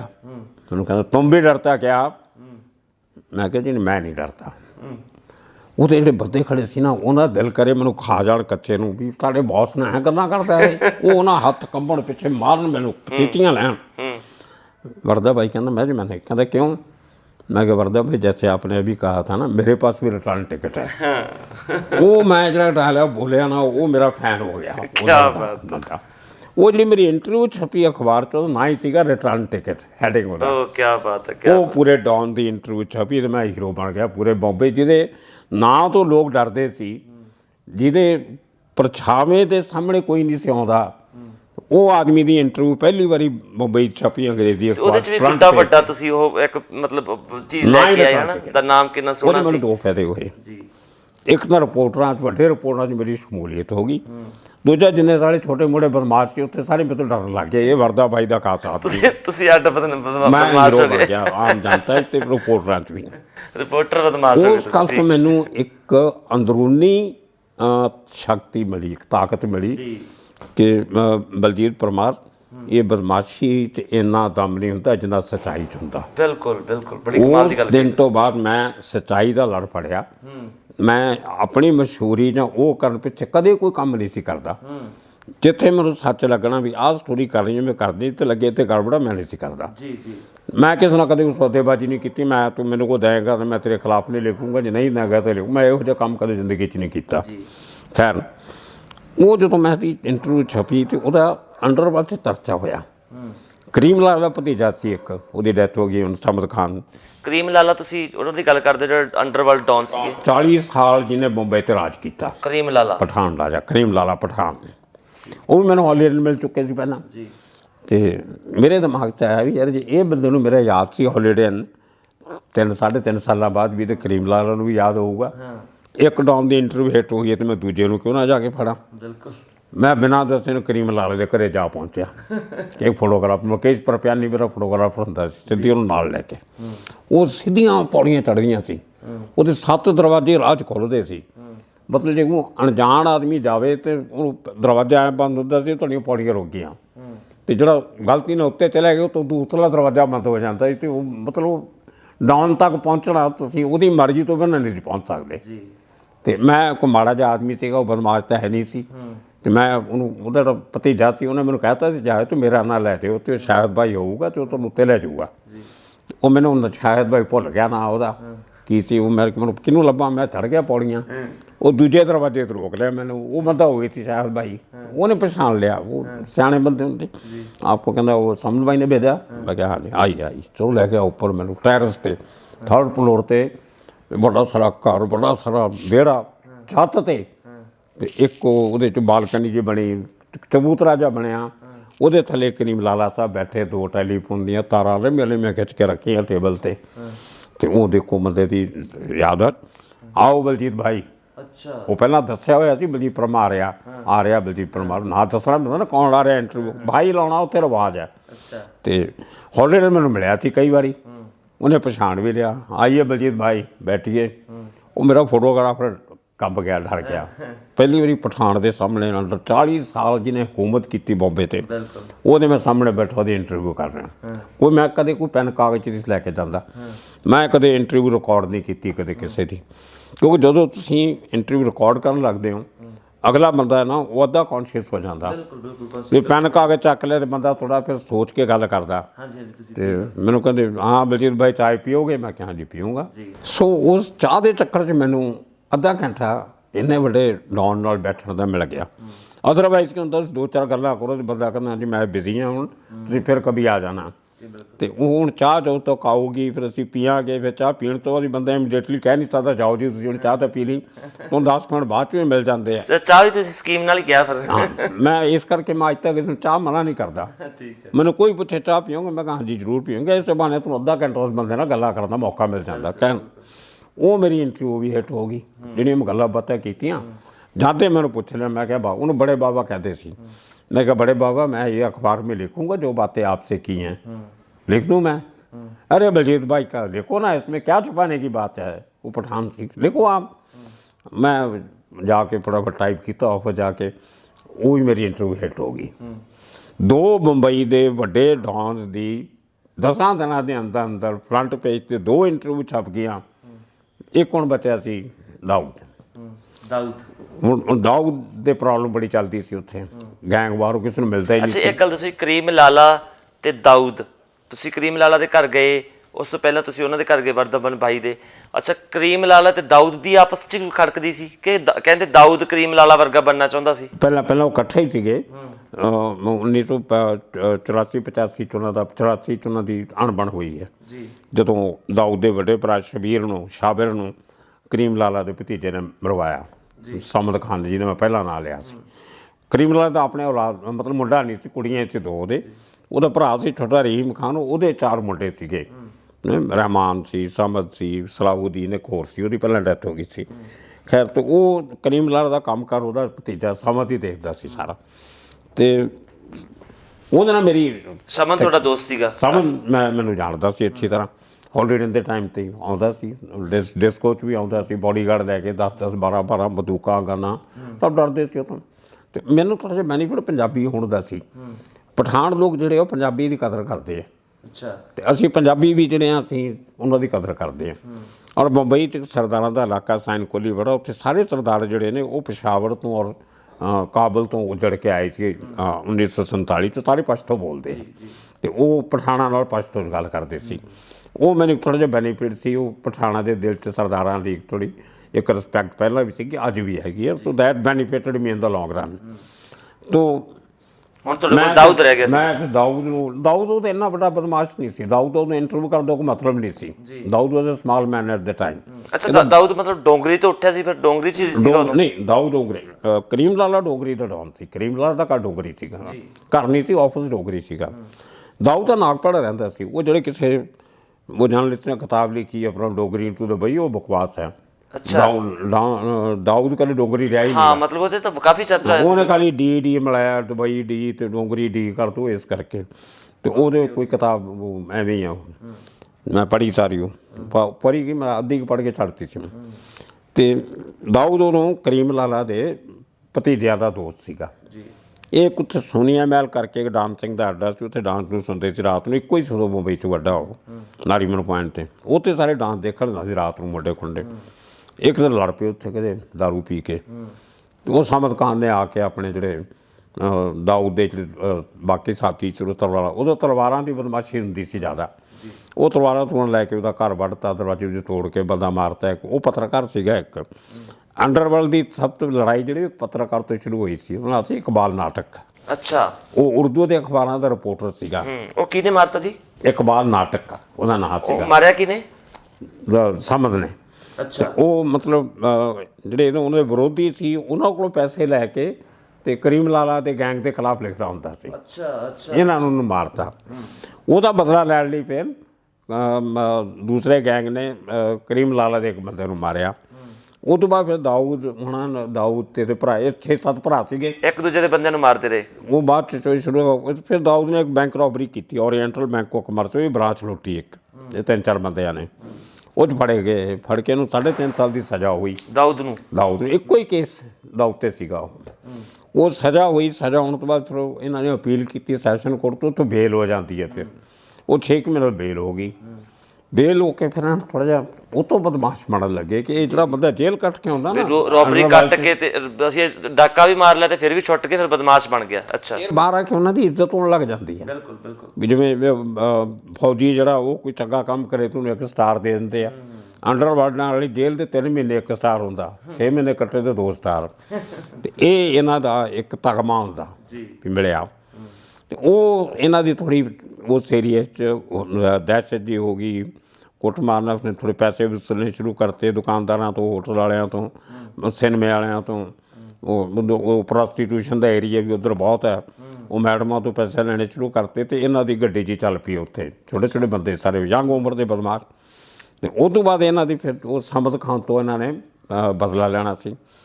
ਸਮਦ ਨੂੰ ਇਹ ਸੀਗਾ ਵੀ ਜੇ ਮੈਂ ਇਹਨਾਂ ਨੂੰ ਹੀ ਸਮਦ ਖਾਨ ਨੇ ਦਾਊਦ ਦਾ ਵੱਡਾ ਭਰਾ ਸ਼ਬੀਰ ਮਾਰਤਾ ਸੀ। ਹਾਂ, ਉਹਨੇ ਫਿਰ ਆਪਣੇ ਆਪ ਨੂੰ ਸੇਵ ਕਰ ਉਹਨੇ ਕਿਹਾ ਵੀ ਸਭ ਤੋਂ ਤਕੜਾ ਸ਼ਬੀਰ ਹੀ ਸੀਗਾ, ਬਾਕੀ ਸਾਰੇ ਛੋਟੇ ਛੋਟੇ ਸੀ, ਹਾਈਟ ਵੀ ਘੱਟ ਤੇ ਤਕੜੇ ਵੀ ਨਹੀਂ ਸੀਗੇ, ਉਹ ਹੈਲਦੀ ਇੱਕੋ ਹੀ ਸੀ। ਤੇ ਉਹਨੇ ਕੀਤਾ, ਉਹਨੇ ਆਪਣੇ ਬੰਦੇ 4-5 ਅਮੀਰਜ਼ਾਦਾ ਆਲਮਜ਼ੇਬ ਜਿਹੜੇ ਪਠਾਨ ਤਕੜੇ ਸੀ ਉਹਦੇ ਨਾਲ ਸਮਦ ਦੇ, ਉਹਨੇ ਇਹਦੇ ਪਿੱਛੇ ਲਾਤੇ ਵੀ ਇਹਨੂੰ ਮਾਰੋ। ਤੇ ਉਹਨਾਂ ਨੂੰ ਇਹ ਪਤਾ ਸੀ ਵੀ ਜੇ ਬਚ ਗਿਆ ਤਾਂ ਫਿਰ ਸਾਡਾ ਬਹੁਤ ਨੁਕਸਾਨ ਕਰੂਗਾ, ਇਹਨੂੰ ਮਾਰਨਾ ਪੱਕਾ ਕਰਨਾ ਹੀ, ਮਰ ਗਿਆ ਚਾਕੂ ਛੁਰੀ ਨਾਲ ਨਹੀਂ ਇਹਨੂੰ। ਫਿਰ ਉਹਨਾਂ ਨੇ ਫਿਰ ਪਹਿਲੀ ਵਾਰੀ ਜਿਹੜਾ ਰਿਵਾਲਵਰ ਸੀ ਉਹ ਅੰਡਰਵਰਲਡ 'ਚ ਯੂਜ਼ ਹੋਇਆ, ਉਹ ਸ਼ਬੀਰ ਨੂੰ ਮਾਰਨ ਲਈ ਯੂਜ਼ ਹੋਇਆ। ਉਹ ਪੈਟਰੋਲ ਪੰਪ 'ਤੇ ਗੱਡੀ 'ਚ ਪੈਟਰੋਲ ਪਾ ਰਿਹਾ ਸੀ ਆਪਣੇ, ਉੱਥੇ 4 ਬਦਮਾਸ਼ ਗਏ ਤੇ ਉਹਨੂੰ ਗੋਲੀ ਮਾਰਤੀ। ਉਹ ਗੋਲੀ ਪਹਿਲੀ ਵਾਰੀ ਅੰਡਰਵਰਲਡ 'ਚ ਚੱਲੀ ਸੀ। ਅੱਛਾ, ਉਦੋਂ ਪਹਿਲਾਂ ਤਲਵਾਰਾਂ ਸੀ। ਚਾਕੂ, ਤਲਵਾਰਾਂ, ਛੁਰੇਬਾਜ਼ ਹੁੰਦੇ ਸੀ ਯਾਰ ਬਦਮਾਸ਼ ਤੇ ਆਪਣੇ ਸਪੈਸ਼ਲਾਈਜ਼, ਉਹਨਾਂ ਨੂੰ ਕਹਿੰਦੇ ਚਾਕੂਬਾਜ਼। ਉਸ ਤੋਂ ਪਹਿਲਾਂ ਸਾਰੀਆਂ ਅੰਡਰਵਰਲਡ ਦੇ ਵਿੱਚ ਲੜਾਈਆਂ ਜਿਹੜੀਆਂ ਤਲਵਾਰਾਂ ਨਾਲ ਹੁੰਦੀਆਂ ਸੀ, ਉਹ ਪਹਿਲੀ ਗੋਲੀ ਸੀ ਜਿਹੜੀ ਅੰਡਰਵਰਲਡ ਚੱਲੀ ਸੀ। ਮਰਿਆ ਜੀ। ਉਹ ਤੋਂ ਬਾਅਦ ਫਿਰ ਦਾਊਦ ਨੇ ਇਹ ਸੋਚਿਆ, ਭਰਾਵਾਂ ਨੇ, ਦਾਊਦ ਇਹਦਾ ਭਰਾ ਨੂਰਾ, ਫਿਰ ਅਨੀਸ, ਫਿਰ ਉਹ ਦੂਜੇ ਛੋਟੇ ਛੋਟੇ ਸੀ, ਹਮਾਯੂ, ਤੇ ਉਹ ਛੋਟੇ ਸੀ ਅਜੇ। ਤੇ ਦਾਊਦ ਦਾ ਪਿਓ ਜਿਹੜਾ ਸੀ ਉਹ ਹੌਲਦਾਰ ਸੀਗਾ ਪੁਲਿਸ 'ਚ, ਕ੍ਰਾਈਮ ਬ੍ਰਾਂਚ 'ਚ, 3 ਫੀਤੀਆਂ ਵਾਲਾ ਹੌਲਦਾਰ। ਉਹਨੇ ਇਹਨੂੰ ਕਿਹਾ ਵੀ ਬੇਟਾ ਇਹ ਲੜਾਈਆਂ ਝਗੜੇ ਕੁਛ ਨਹੀਂ ਰੱਖਿਆ, ਤੁਸੀਂ ਛੱਡੋ। ਦਾਊਦ ਕਹਿੰਦਾ ਨਹੀਂ, ਇਹ ਭਰਾ ਦਾ ਬਦਲਾ ਤਾਂ ਮੈਂ ਲਊਂਗਾ, ਫਿਰ ਮੈਂ ਭੱਜੂਗਾ, ਉਸ ਤੋਂ ਬਾਅਦ ਨਹੀਂ ਮੈਂ ਕੁਛ ਕਰਦਾ। ਹੁਣ ਦਾਊਦ ਨਹੀਂ ਪਤਾ ਸੀ ਮੈਂ ਇਕੱਲਾ ਮਾਰ ਨਹੀਂ ਸਕਦਾ। ਦਾਊਦ ਨੇ ਫਿਰ ਜਿਹੜੇ ਗਲੀ ਮਹੱਲੇ ਦੇ ਬਦਮਾਸ਼ ਹੁੰਦੇ ਸੀ ਬੰਬੇ 'ਚ, ਉਹਨੂੰ ਕਹਿੰਦੇ ਗਲੀ ਕਾ ਦਾਦਾ, ਇਹਨੇ 10-12 ਇਕੱਠੇ ਕੀਤੇ ਆਡਰ ਇਲਾਕੇ 'ਚੋਂ, ਜਿਹੜੇ ਸਮਦ ਨੂੰ ਜਾਣਦੇ ਨਹੀਂ ਸੀ ਜਾਂ ਪਠਾਨ ਕਹਿੰਦੇ ਨਾ, ਜਿਨ੍ਹਾਂ ਦਾ ਕੋਈ ਬਾਹਰ ਨਹੀਂ ਸੀ। ਇਹ ਦਾਊਦ ਦਾ ਦਿਮਾਗ ਸੀ। ਉਹਨੇ ਨੌਨ ਬਦਮਾਸ਼ ਨਹੀਂ ਲੱਭੇ, ਉਹਨੇ ਜਿਹੜੇ ਉਸ ਇਲਾਕੇ ਤੋਂ ਦੂਰ ਦੇ ਬਦਮਾਸ਼ ਸੀ, ਉਹਨਾਂ ਦੇ ਮਨ 'ਚ ਡਰ ਨਾ ਹੋਵੇ, ਹਾਂ, ਉਹ ਇਕੱਠੇ ਕੀਤੇ। ਉਹ ਫਿਰ ਸਮਦ ਖਾਨ ਦੀ ਇੱਕ ਗੁਜਰਾਤੀ ਕੁੜੀ ਨਾਲ ਉਹਦਾ ਅਫੇਅਰ ਸੀਗਾ, ਉਹਦੇ ਘਰੇ ਮਿਲਣ ਗਿਆ ਸੀ ਉਹਨੂੰ ਇੱਕ ਏਰੀਏ 'ਚ। ਲਿਫਟ 'ਤੇ ਜਦੋਂ ਉਤਰਿਆ ਥੱਲੇ, ਤੇ ਇਹ 12 ਬੰਦੇ ਸਾਹਮਣੇ 12 ਹਥਿਆਰ ਲੈ ਕੇ ਖੜੇ ਸੀ। ਅੱਛਾ, ਇਹ ਦਾਊਦ ਦੀ ਦਹਿਸ਼ਤ ਦੀ ਸ਼ੁਰੂਆਤ ਸੀ। ਅੱਛਾ, ਉਹਨੇ ਸਮਦ ਖਾਨ ਨੂੰ ਮਾਰਤਾ। ਉਹਨਾਂ ਨੇ ਤਾਂ ਨਹੀਂ ਦੇਖਿਆ, ਤਾਂ ਨਹੀਂ ਦੇਖਿਆ, ਜੋ ਲਿਫਟ 'ਚੋਂ ਬਾਹਰ ਨਿਕਲਿਆ ਦਾੜ ਮਾਰਤਾ। ਉਹ ਇਕੱਲੇ 2 ਬੰਦੇ ਦੀ ਹਿੰਮਤ ਨਹੀਂ ਸੀ ਸਮਦ ਦੇ ਸਾਹਮਣੇ ਖੜੇ ਹੋਣ ਦੀ। ਉਹ ਜੇ ਕਿਤੇ ਇੱਕ ਗੋਲੀ ਚੱਲਦੀ ਤਾਂ ਉਹਨੇ ਦੋ ਹਥਿਆਰ ਰੱਖ ਲਾਉਂਦੇ, ਦੋਨੇ ਕੱਢ ਲੈਣੇ ਸੀ। ਉਹ ਦੋਨਾਂ ਹੱਥਾਂ ਨਾਲ ਫਾਇਰਿੰਗ ਕਰਦਾ ਸੀ, ਇੰਨਾ ਤੇਜ਼ ਸੀ ਉਹ। ਸਮਦ ਖਾਨ ਨੂੰ ਮਾਰ ਕੇ ਦਾਊਦ ਦੀ ਬਦਮਾਸ਼ੀ ਸ਼ੁਰੂ ਹੁੰਦੀ ਹੈ। ਉੱਥੋਂ ਸ਼ੁਰੂ ਹੋਈ ਹੈ। ਉੱਥੋਂ ਫਿਰ ਮੈਂ ਇੱਕ ਵਾਰੀ ਦਾਊਦ ਨੂੰ ਪੁੱਛਿਆ ਸੀ ਬਾਅਦ 'ਚ ਜਦੋਂ ਮਿਲਦਾ ਸੀ, ਮੈਂ ਕਿਹਾ ਇਹ ਤੁਸੀਂ ਖੂਨ ਖਰਾਬਾ ਕਿਉਂ ਕਰਦੇ ਸੀ? ਤੁਸੀਂ ਵੀ ਮੁਸਲਮਾਨ, ਪਠਾਨ ਗਿਆ ਵੀ ਮੁਸਲਮਾਨ, ਇੱਕੋ ਅੱਲਾ ਨੂੰ ਮੰਨਣ ਵਾਲੇ, ਇੱਕੋ ਮਸਜਿਦ ਜਾਂਦੇ ਹੋ ਤੁਸੀਂ, ਤੇ ਇਹ ਕਿਉਂ ਕਰਦੇ ਸੀ? ਇਹ मैंने कहना भाई साहब मैंने कभी शुरुआत नहीं की, मैंने पहले कभी किसी पे हमला नहीं किया, मैंने सिर्फ जवाब दिया है। और जवाब मैं ऐसा देता था कि जो काम उन्होंने किया तो उससे 3 गुना ज़बरदस्त जवाब, ताकि अगली बार मेरे पे हमला करने के पहले 100 बार सोचे। वो 12 आदमी मैंने इसलिए इस्तेमाल किए थे कि उनके पास 12 इकट्ठे करने पड़ेंगे मेरे आदमी को मारने के लिए आगे से। खैर उदों आ फिर दाऊद थोड़ा बढ़िया, लेकिन ਸਮਦ ਨੂੰ ਮਾਰ ਕੇ ਪਠਾਨ ਘੱਟ ਡਰੇ ਕਿ ਸਾਡਾ ਬੰਦਾ ਮਰ ਗਿਆ। ਦਾਊਦ ਦੇ ਗੈਂਗ ਵਾਲੇ ਜ਼ਿਆਦਾ ਡਰ ਗਏ ਵੀ ਹੁਣ ਇਹ ਬਹੁਤ ਗੱਲ ਵਧੂਗੀ। ਫਿਰ ਇਹਦੇ ਘਰਦਿਆਂ ਦਾਊਦ ਨੂੰ ਭਜਾਇਆ। ਸਮਦ ਨੂੰ ਮਾਰ ਕੇ ਦਾਊਦ ਜਿਹੜਾ ਬੰਬਈ ਛੱਡ ਕੇ ਦੁਬਈ ਗਿਆ 1986 ਚ ਦਾਊਦ ਦੁਬਈ ਜਾਂਦਾ ਹੈ ਸਮਦ ਦੇ ਮਰਡਰ ਤੋਂ ਬਾਅਦ ਜੀ। ਉੱਥੇ ਜਾ ਕੇ ਫਿਰ ਇਹਨੇ ਆਪਣਾ, ਹੁਣ ਬੰਬੇ ਤਾਂ ਨਾ ਹੋ ਗਿਆ ਸੀ। ਸਮਦ ਖਾਨ ਨੂੰ ਮਾਰਨ ਦਾ ਮਤਲਬ ਹੈ ਜਿਵੇਂ ਤੁਸੀਂ ਮਤਲਬ ਜਿਉਣਾ ਮੋੜ ਮਾਰਤਾ ਹੁੰਦਾ, ਕੋਈ ਇਸ ਤਰ੍ਹਾਂ ਦੀ ਗੱਲ। ਅੱਛਾ, ਫਿਰ ਦੁਬਈ ਜਿਹੜਾ ਉਹਨੇ ਫਿਰ ਜਿਹੜਾ ਨਾਮ ਅੱਜ ਤੱਕ ਚੱਲ ਰਿਹਾ ਦਾਊਦ ਦਾ, ਉਹ ਫਿਰ ਦੁਬਈ ਤੋਂ ਹੀ ਰਨ ਕੀਤਾ ਉਹਨੇ ਕੀ ਧੰਦੇ ਕੀਤੇ ਮੁੰਬਈ ਦੇ ਵਿੱਚ? ਮਤਲਬ ਆਪਣੇ ਦੇਸ਼ ਦੇ ਵਿੱਚ ਦਾਊਦ ਦੇ ਕੀ ਧੰਦੇ ਚੱਲੇ ਉਦੋਂ ਬਾਅਦ? ਫਿਰ ਨਹੀਂ, ਪਹਿਲਾਂ ਤਾਂ ਉਹਨੇ ਕੁਛ ਨਹੀਂ, ਥੋੜ੍ਹਾ ਜਿਹਾ ਆਫਿਸ ਲੈ ਕੇ ਉੱਤੇ ਬੈਠਾ ਤਾਂ ਮਤਲਬ ਜਾਨ ਬਚਾ ਕੇ ਗਿਆ ਸੀ ਇੱਥੋਂ। ਇੱਥੇ ਰਹਿੰਦਾ ਮਾਰ ਦੇਣਾ ਸੀ ਪਠਾਣਾ ਨੇ ਉਹਨੂੰ। ਉਦੋਂ ਬਾਅਦ ਇਹਦੇ ਬੰਦੇ ਮਾਰੇ ਸਾਰੇ, 12 ਬੰਦੇ ਸੀ, ਇੱਕ ਚੁਣ ਕੇ ਮਾਰੇ ਪਠਾਣਾ ਨੇ ਸਾਰੇ। ਇਹਨੇ ਫਿਰ ਇਹਦੇ ਬੰਦੇ ਨੇ ਕਰੀਮ ਲਾਲਾ ਦੇ ਭਰਾ ਨੂੰ ਮਾਰਿਆ। ਕਰੀਮ ਲਾਲਾ ਦੇ ਘਰ ਪਹੁੰਚਣਾ ਬਹੁਤ ਔਖਾ ਸੀ, ਉਹ 'ਤੇ ਅਟੈਕ ਕਰਨਾ ਬਹੁਤ ਔਖਾ ਸੀ। ਉਹਦਾ ਭਰਾ ਸਕੂਟਰ 'ਤੇ ਜਾ ਰਿਹਾ ਸੀ ਸਵੇਰੇ ਨਮਾਜ਼ ਪੜ੍ਹਨ, ਛੋਟਾ ਅਰੀਮ ਖਾਨ, ਉਹਨੂੰ ਮਾਰਿਆ। ਮਜੀਦ ਖਾਨ ਸੀ ਅਤੇ ਹਮੀਦ ਖਾਨ, 2 ਭਰਾ ਸੀਗੇ। ਉਹ ਪਠਾਨ ਗੈਂਗ ਸੀ, ਉਹਨੂੰ ਤੋੜਿਆ ਦਾਊਦ ਨੇ ਕੀ ਕੀਤਾ, ਨਵਾਂ ਕੰਮ ਉਹਨੇ ਕੀਤਾ। ਦਾਊਦ ਕੋਲ ਜਦੋਂ ਭੱਜਿਆ ਕੋਈ ਪੈਸਾ ਤਾਂ ਹੈ ਨਹੀਂ ਸੀ, ਕੋਈ ਅਮੀਰ ਬਾਪ ਦਾ ਬੇਟਾ ਨਹੀਂ ਸੀ, ਕੋਈ ਕ੍ਰਾਈਮ ਦੀ ਬੈਕਗਰਾਊਂਡ ਨਹੀਂ ਸੀ, ਕੋਈ ਉਹਦਾ ਗੈਂਗ ਨਹੀਂ ਸੀ, ਭਰਾ ਹੀ ਸੀਗੇ, ਬਾਹਰਲੇ ਬੰਦੇ ਨਹੀਂ ਸੀ। ਇਹਨੇ ਉੱਥੇ ਜਾ ਕੇ ਸੋਚਿਆ ਵੀ ਇੰਨਾ ਵੱਡਾ ਜੁਗਾੜ ਕਰਨਾ ਮੇਰੇ ਵੱਸ ਦਾ ਰੋਗ ਨਹੀਂ ਹੈ। ਇਹਨੇ ਫਿਰ ਪਹਿਲੀ ਵਾਰੀ ਅੰਡਰਵਰਲਡ ਜਿਹੜਾ ਆਊਟਸੋਰਸਿੰਗ ਹੁੰਦੀ ਹੈ, ਉਹ ਦਾਊਦ ਨੇ ਸ਼ੁਰੂ ਕੀਤੀ। ਅੱਜ ਆਪਾਂ ਦੇਖਦੇ ਹਾਂ ਹਰ ਪੁਲਿਸ ਆਊਟਸੋਰਸਿੰਗ ਚੱਲਦੀ ਹੈ। ਤੁਸੀਂ ਆਪਣਾ ਕੰਮ ਦੂਜੇ ਨੂੰ ਦੇ ਦਿਓ, ਕਰਕੇ ਤੁਹਾਨੂੰ ਦਿੰਦੇ ਪੈਸੇ ਲੈਂਦੇ ਮਹੀਨੇ ਦੇ, ਠੀਕ ਹੈ, ਤੁਹਾਨੂੰ ਆਪਣੇ ਮੁਲਾਜ਼ਮ ਰੱਖਣ ਦੀ ਲੋੜ ਨਹੀਂ ਹੈ ਜੀ। ਦਾਊਦ ਵਾਸ ਦਾ ਮੈਨ ਹੂ ਸਟਾਰਟਡ ਆਊਟਸੋਰਸਿੰਗ ਐਂਡ ਅੰਡਰਵਰਲਡ, ਇਹ ਉਹਨੇ ਸਭ ਤੋਂ ਪਹਿਲਾਂ ਜਿਹੜੇ ਫਰੋਤੀਆਂ ਕਹਿੰਦੇ ਤੁਸੀਂ, ਉਹ ਤੁਸੀਂ ਇੱਕ ਸ਼ਾਰਪ ਸ਼ੂਟਰ ਰੱਖਣਾ, ਕੋਈ ਫਰੋਤੀਆਂ ਕਹਿੰਦੇ ਜਿਹਨਾਂ ਨੂੰ ਸ਼ਾਰਪ ਸ਼ੂਟਰ ਰੱਖੋਗੇ, ਉਹਨੂੰ ਹਰ ਮਹੀਨੇ ਦੇ ਪੈਸੇ ਦਿਓ, ਉਹਨੂੰ ਖਵਾਓ ਪਿਆਓ, ਉਹਦੀ ਸੇਵਾ ਕਰੋ। ਜਵਾਈਆਂ ਵਾਂਗੂ ਸੇਵਾ ਕਰਨੀ ਪੈਂਦੀ ਹੈ ਸ਼ਾਰਪ ਸ਼ੂਟਰ ਦੀ। ਹਰ ਬੰਦੇ 'ਚ ਹਿੰਮਤ ਨਹੀਂ ਹੁੰਦੀ ਬੰਦਾ ਮਾਰਨ ਦੀ, ਹਥਿਆਰਾਂ ਦੇ ਇਸਤੇਮਾਲ ਦੀ। ਫਿਰ ਯਕੀਨ ਦੀ ਕਿ ਜਿਹੜਾ ਹਥਿਆਰ ਤੁਸੀਂ ਉਹਨੂੰ ਦਿੱਤਾ, ਹੁਣ ਸ਼ਾਰਪ ਸ਼ੂਟਰ ਤਾਂ ਆਪਣੇ ਹਥਿਆਰ ਰੱਖਦੇ ਨਹੀਂ, ਹਥਿਆਰ ਤੁਹਾਨੂੰ ਦੇਣਾ ਪੈਂਦਾ। ਤੁਹਾਡਾ ਹਥਿਆਰ ਨਾਲ ਮਾਰ ਕੇ ਆ ਕੇ ਵਾਪਸ ਹਥਿਆਰ ਜਮ੍ਹਾਂ ਕਰ ਦਿੰਦੇ ਆ, ਆਪਣੇ ਕੋਲ ਨਹੀਂ ਹੁੰਦਾ ਉਹਨਾਂ ਦੇ। ਉਹ ਇੱਕ ਕੰਮ ਕਰਕੇ, ਦੋ ਕੰਮ ਕਰਕੇ ਫਿਰ ਗੁੱਲ ਹੋ ਜਾਂਦੇ ਆ, 2-4 ਸਾਲ ਫਿਰ ਸਾਹਮਣੇ ਨਹੀਂ ਆਉਂਦੇ। ਜਦੋਂ ਮਾਮਲਾ ਠੰਡਾ ਹੋ ਜਾਂਦਾ ਫਿਰ ਮੁੜ ਕੇ ਰੀਸਰਫੇਸ ਹੁੰਦਾ। ਇਹ ਬੜਾ ਲੰਮੀ ਚੌੜੀ ਕਹਾਣੀ ਅੰਡਰਵਰਲਡ ਦੀ, ਉਹ ਇੰਨੀ ਆਸਾਨ ਨਹੀਂ ਜਿੰਨੀ ਆਪਾਂ ਫਿਲਮਾਂ ਦੇਖਦੇ ਹਾਂ ਵੀ 2 ਬੰਦੇ ਗਏ ਹੋਟਲ 'ਚ ਬੜੇ ਗੋਲੀਆਂ ਮਾਰੀਆਂ ਭੱਜ ਗਏ। ਉਹ ਇਹ ਐਂ ਨਹੀਂ ਹੁੰਦਾ, ਬਹੁਤ ਪਲੈਨਿੰਗ ਹੁੰਦੀ ਹੈ। ਉਹ ਫਿਰ ਉਹ ਦਾਊਦ ਨੇ ਕਿਹਾ ਕਿ ਇੰਨਾ ਮੇਰੇ ਕੋਲ ਜੁਗਾੜ ਹੋਣਾ ਨਹੀਂ। ਉਹਨੇ ਕੀ ਕੀਤਾ, ਉਹਨੇ ਕੰਟਰੈਕਟ ਸਿਸਟਮ ਸ਼ੁਰੂ ਕਰ ਲਿਆ। ਕੰਟਰੈਕਟ ਕਿਲਰ ਜਿਹੜੇ ਆ ਉਹ ਦਾਊਦ ਨੇ ਇਸਤੇਮਾਲ ਕਰਨੇ ਸ਼ੁਰੂ ਕੀਤੇ। ਸ਼ਾਰਪ ਸ਼ੂਟਰ ਪਹਿਲਾਂ ਹੁੰਦੇ ਸੀ, ਦਾਊਦ ਨੇ ਸ਼ਾਰਪ ਸ਼ੂਟਰਾਂ ਦੀ ਜਗ੍ਹਾ 'ਤੇ ਕੰਟਰੈਕਟ ਕਿਲਰ ਜਿਹੜੇ ਸੀ, ਆਹ ਬੰਦਾ ਸੱਦਣਾ ਵੀ ਭਾਈ ਆਹ ਕੰਮ ਹੈ, ਕਿੰਨੇ ਪੈਸੇ ਲਏਗਾ? ਨਹੀਂ, ਮੈਂ 20,000 ਲੂँगा, 25,000, 50,000 ਉਸ 'ਚ ਮੰਨ ਲਈ, ਠੀਕ ਹੈ। ਆਹ ਬੰਦਾ ਮਾਰਨਾ 50,000 ਰੁਪਇਆ, 25 ਤੱਕ ਬੰਦਾ ਮਾਰ ਕੇ ਆ ਜਾ, ਹਥਿਆਰ ਦੇ ਜਾ, 25,000 ਲੈ ਜਾ। ਨਾ ਤੁਹਾਨੂੰ ਬੰਦਾ ਪਾਲਣ ਦੀ ਲੋੜ, ਨਾ ਉਹਨੂੰ ਰੱਖਣ ਲਈ ਜਗ੍ਹਾ ਦੇਣ ਦੀ ਲੋੜ। ਉਹ ਕਿਤੋਂ ਵੀ ਆਵੇ, ਯੂਪੀ ਤੋਂ ਆਇਆ, ਬਿਹਾਰ ਤੋਂ ਆਇਆ, ਅਮਰਾਵਤੀ ਤੋਂ ਆਇਆ, ਆਪਣਾ ਕੰਮ ਕਰਕੇ ਪੈਸੇ ਲੈ ਕੇ ਚਲੇ ਜਾਂਦੇ। ਇਹ ਕੰਟਰੈਕਟ ਕਿਲਿੰਗ ਜਿਹੜੇ ਕਿਲਰ ਸੀ ਦਾਊਦ ਨੇ ਲੱਭਣੇ ਸ਼ੁਰੂ ਕੀਤੇ। ਉਹਦੇ ਨਾਲ ਫਿਰ ਇਹਦੀ ਹੋਰ ਦਹਿਸ਼ਤ ਪੈ ਗਈ। ਲੋਕ ਕਹਿੰਦੇ ਮਾਰੀਏ ਕਿਹਨੂੰ, ਅਸੀਂ ਕੰਮ ਤਾਂ ਇਹਨਾਂ 'ਚ ਕਿਸੇ ਨੇ ਕੀਤਾ ਨਹੀਂ। ਉਹ ਫਿਰ ਦਾਊਦ ਦਾ ਹੌਲੀ ਹੌਲੀ ਨਾਮ ਬਣਨਾ ਸ਼ੁਰੂ ਹੋ ਗਿਆ। ਦੁਬਈ ਉਹਨੇ ਨਿੱਕਾ ਜਿਹਾ ਆਫਿਸ ਬਣਾਇਆ। ਔਰ ਦੁਬਈ ਕੀ ਹੈ, ਜਦੋਂ ਤੁਸੀਂ ਕੋਈ ਵੀ ਬੰਦਾ ਹੋਵੇ, ਦਾਊਦ ਹੋਵੇ ਜਾਂ ਕੋਈ ਵੀ, ਤੁਹਾਨੂੰ ਇੱਕ ਲੋਕਲ ਪਾਰਟਨਰ ਨਾਲ ਰੱਖਣਾ ਪੈਂਦਾ, ਜਿਹਦੀ ਭਾਗੀਦਾਰੀ ਜਿਹੜੀ ਆ ਉਹ 51% ਤੋਂ ਜ਼ਿਆਦਾ ਹੋਵੇ। ਤੁਸੀਂ ਆਪ ਜਾ ਕੇ ਉੱਥੇ ਬਿਜ਼ਨਸ ਨਹੀਂ ਖੋਲ੍ਹ ਸਕਦੇ, ਅੱਜ ਵੀ ਨਹੀਂ ਖੋਲ੍ਹ ਸਕਦੇ ਦੁਬਈ 'ਚ, ਲੋਕਲ ਪਾਰਟਨਰ ਰੱਖਣਾ ਹੁੰਦਾ। ਦਾਊਦ ਨੇ ਕੀ ਕੀਤਾ, ਦਿਮਾਗ ਲੜਾ ਕੇ ਇਹਨੇ ਵੀ ਮੈਂ ਕਿਸੇ ਮਾੜੇ ਨੂੰ ਪਾਰਟਨਰ ਰੱਖਣ ਲਾਉਣਾ, ਪਾਰਟਨਰ ਵੱਡਾ ਰੱਖਾਂ ਕੋਈ ਨਾਲ, ਪੈਸੇ 51% ਲਾਉਣੇ ਆ ਤਾਂ ਵੱਡਾ ਕੋਈ ਨਾ। ਇਹਨੇ ਫਿਰ ਉੱਥੋਂ ਦੀ ਰਾਇਲ ਫੈਮਿਲੀ ਦੇ ਜਿਹੜੇ ਬੰਦੇ ਸੀ, ਉਹ ਉੱਥੇ ਇੱਕ ਰਾਇਲ ਫੈਮਿਲੀ ਦੇ 200 ਪ੍ਰਿੰਸ ਨੇ। ਆਪਣੇ ਮਹਾਰਾਜਾ ਪਟਿਆਲੇ ਵਾਂਗੂ ਨਹੀਂ ਕਿ ਉਹਦਾ ਇੱਕ ਪੋਤਾ ਅਤੇ 2 ਪੋਤੇ ਦੋਹਤੇ, ਇਸ ਤਰ੍ਹਾਂ 5-7 ਬੰਦੇ ਘਰ 'ਚ ਹੁੰਦੇ ਆ। ਉੱਥੇ ਵੀ ਉਹਨੇ 15-15, 20 ਜਨਾਨੀਆਂ ਰੱਖੀਆਂ ਉਹਨਾਂ ਨੇ, 2-2, 3-300 ਨਿਆਣੇ ਅੱਗੇ ਉਹਨਾਂ ਦੇ। ਉਹ ਪ੍ਰਿੰਸ ਹੁੰਦੇ ਸਾਰੇ, ਰੋਲਸ ਰਾਇਸ ਲਈ ਫਿਰਦੇ ਆ, ਅਜੀਬ ਜਿਹਾ ਕੰਮ। ਉੱਥੇ ਪੈਸਾ ਬਹੁਤ ਹੈ, ਕੰਮ ਕਰਦਾ ਕਰਨਾ ਨਹੀਂ। ਉਹਨੇ ਇੱਕ ਪ੍ਰਿੰਸ ਫੜ ਲਿਆ, ਇੱਕ ਛੋਟਾ ਜਿਹਾ, ਇੱਕ ਜਿਹਨੂੰ ਫਿਲਮਾਂ ਫੋਨ ਦਾ ਕਰੇਜ਼ ਸੀ, ਉਹਨੂੰ ਪਾਰਟਨਰ ਬਣਾ ਲਿਆ। ਉਹ ਰਾਇਲ ਦਰਬਾਰ 'ਚ ਉਹਦੀ ਹਾਜ਼ਰੀ ਲੱਗ ਗਈ ਦਾਊਦ ਦੀ। ਉਹ ਰਾਇਲਟੀ ਦੇ ਚੱਕਰ 'ਚ ਉਹਨਾਂ ਕੋਲ ਉੱਥੇ ਲੋਕਲ ਬੰਦੇ ਪੱਗਾਂ ਨਹੀਂ ਸੀ ਲੈਂਦੇ।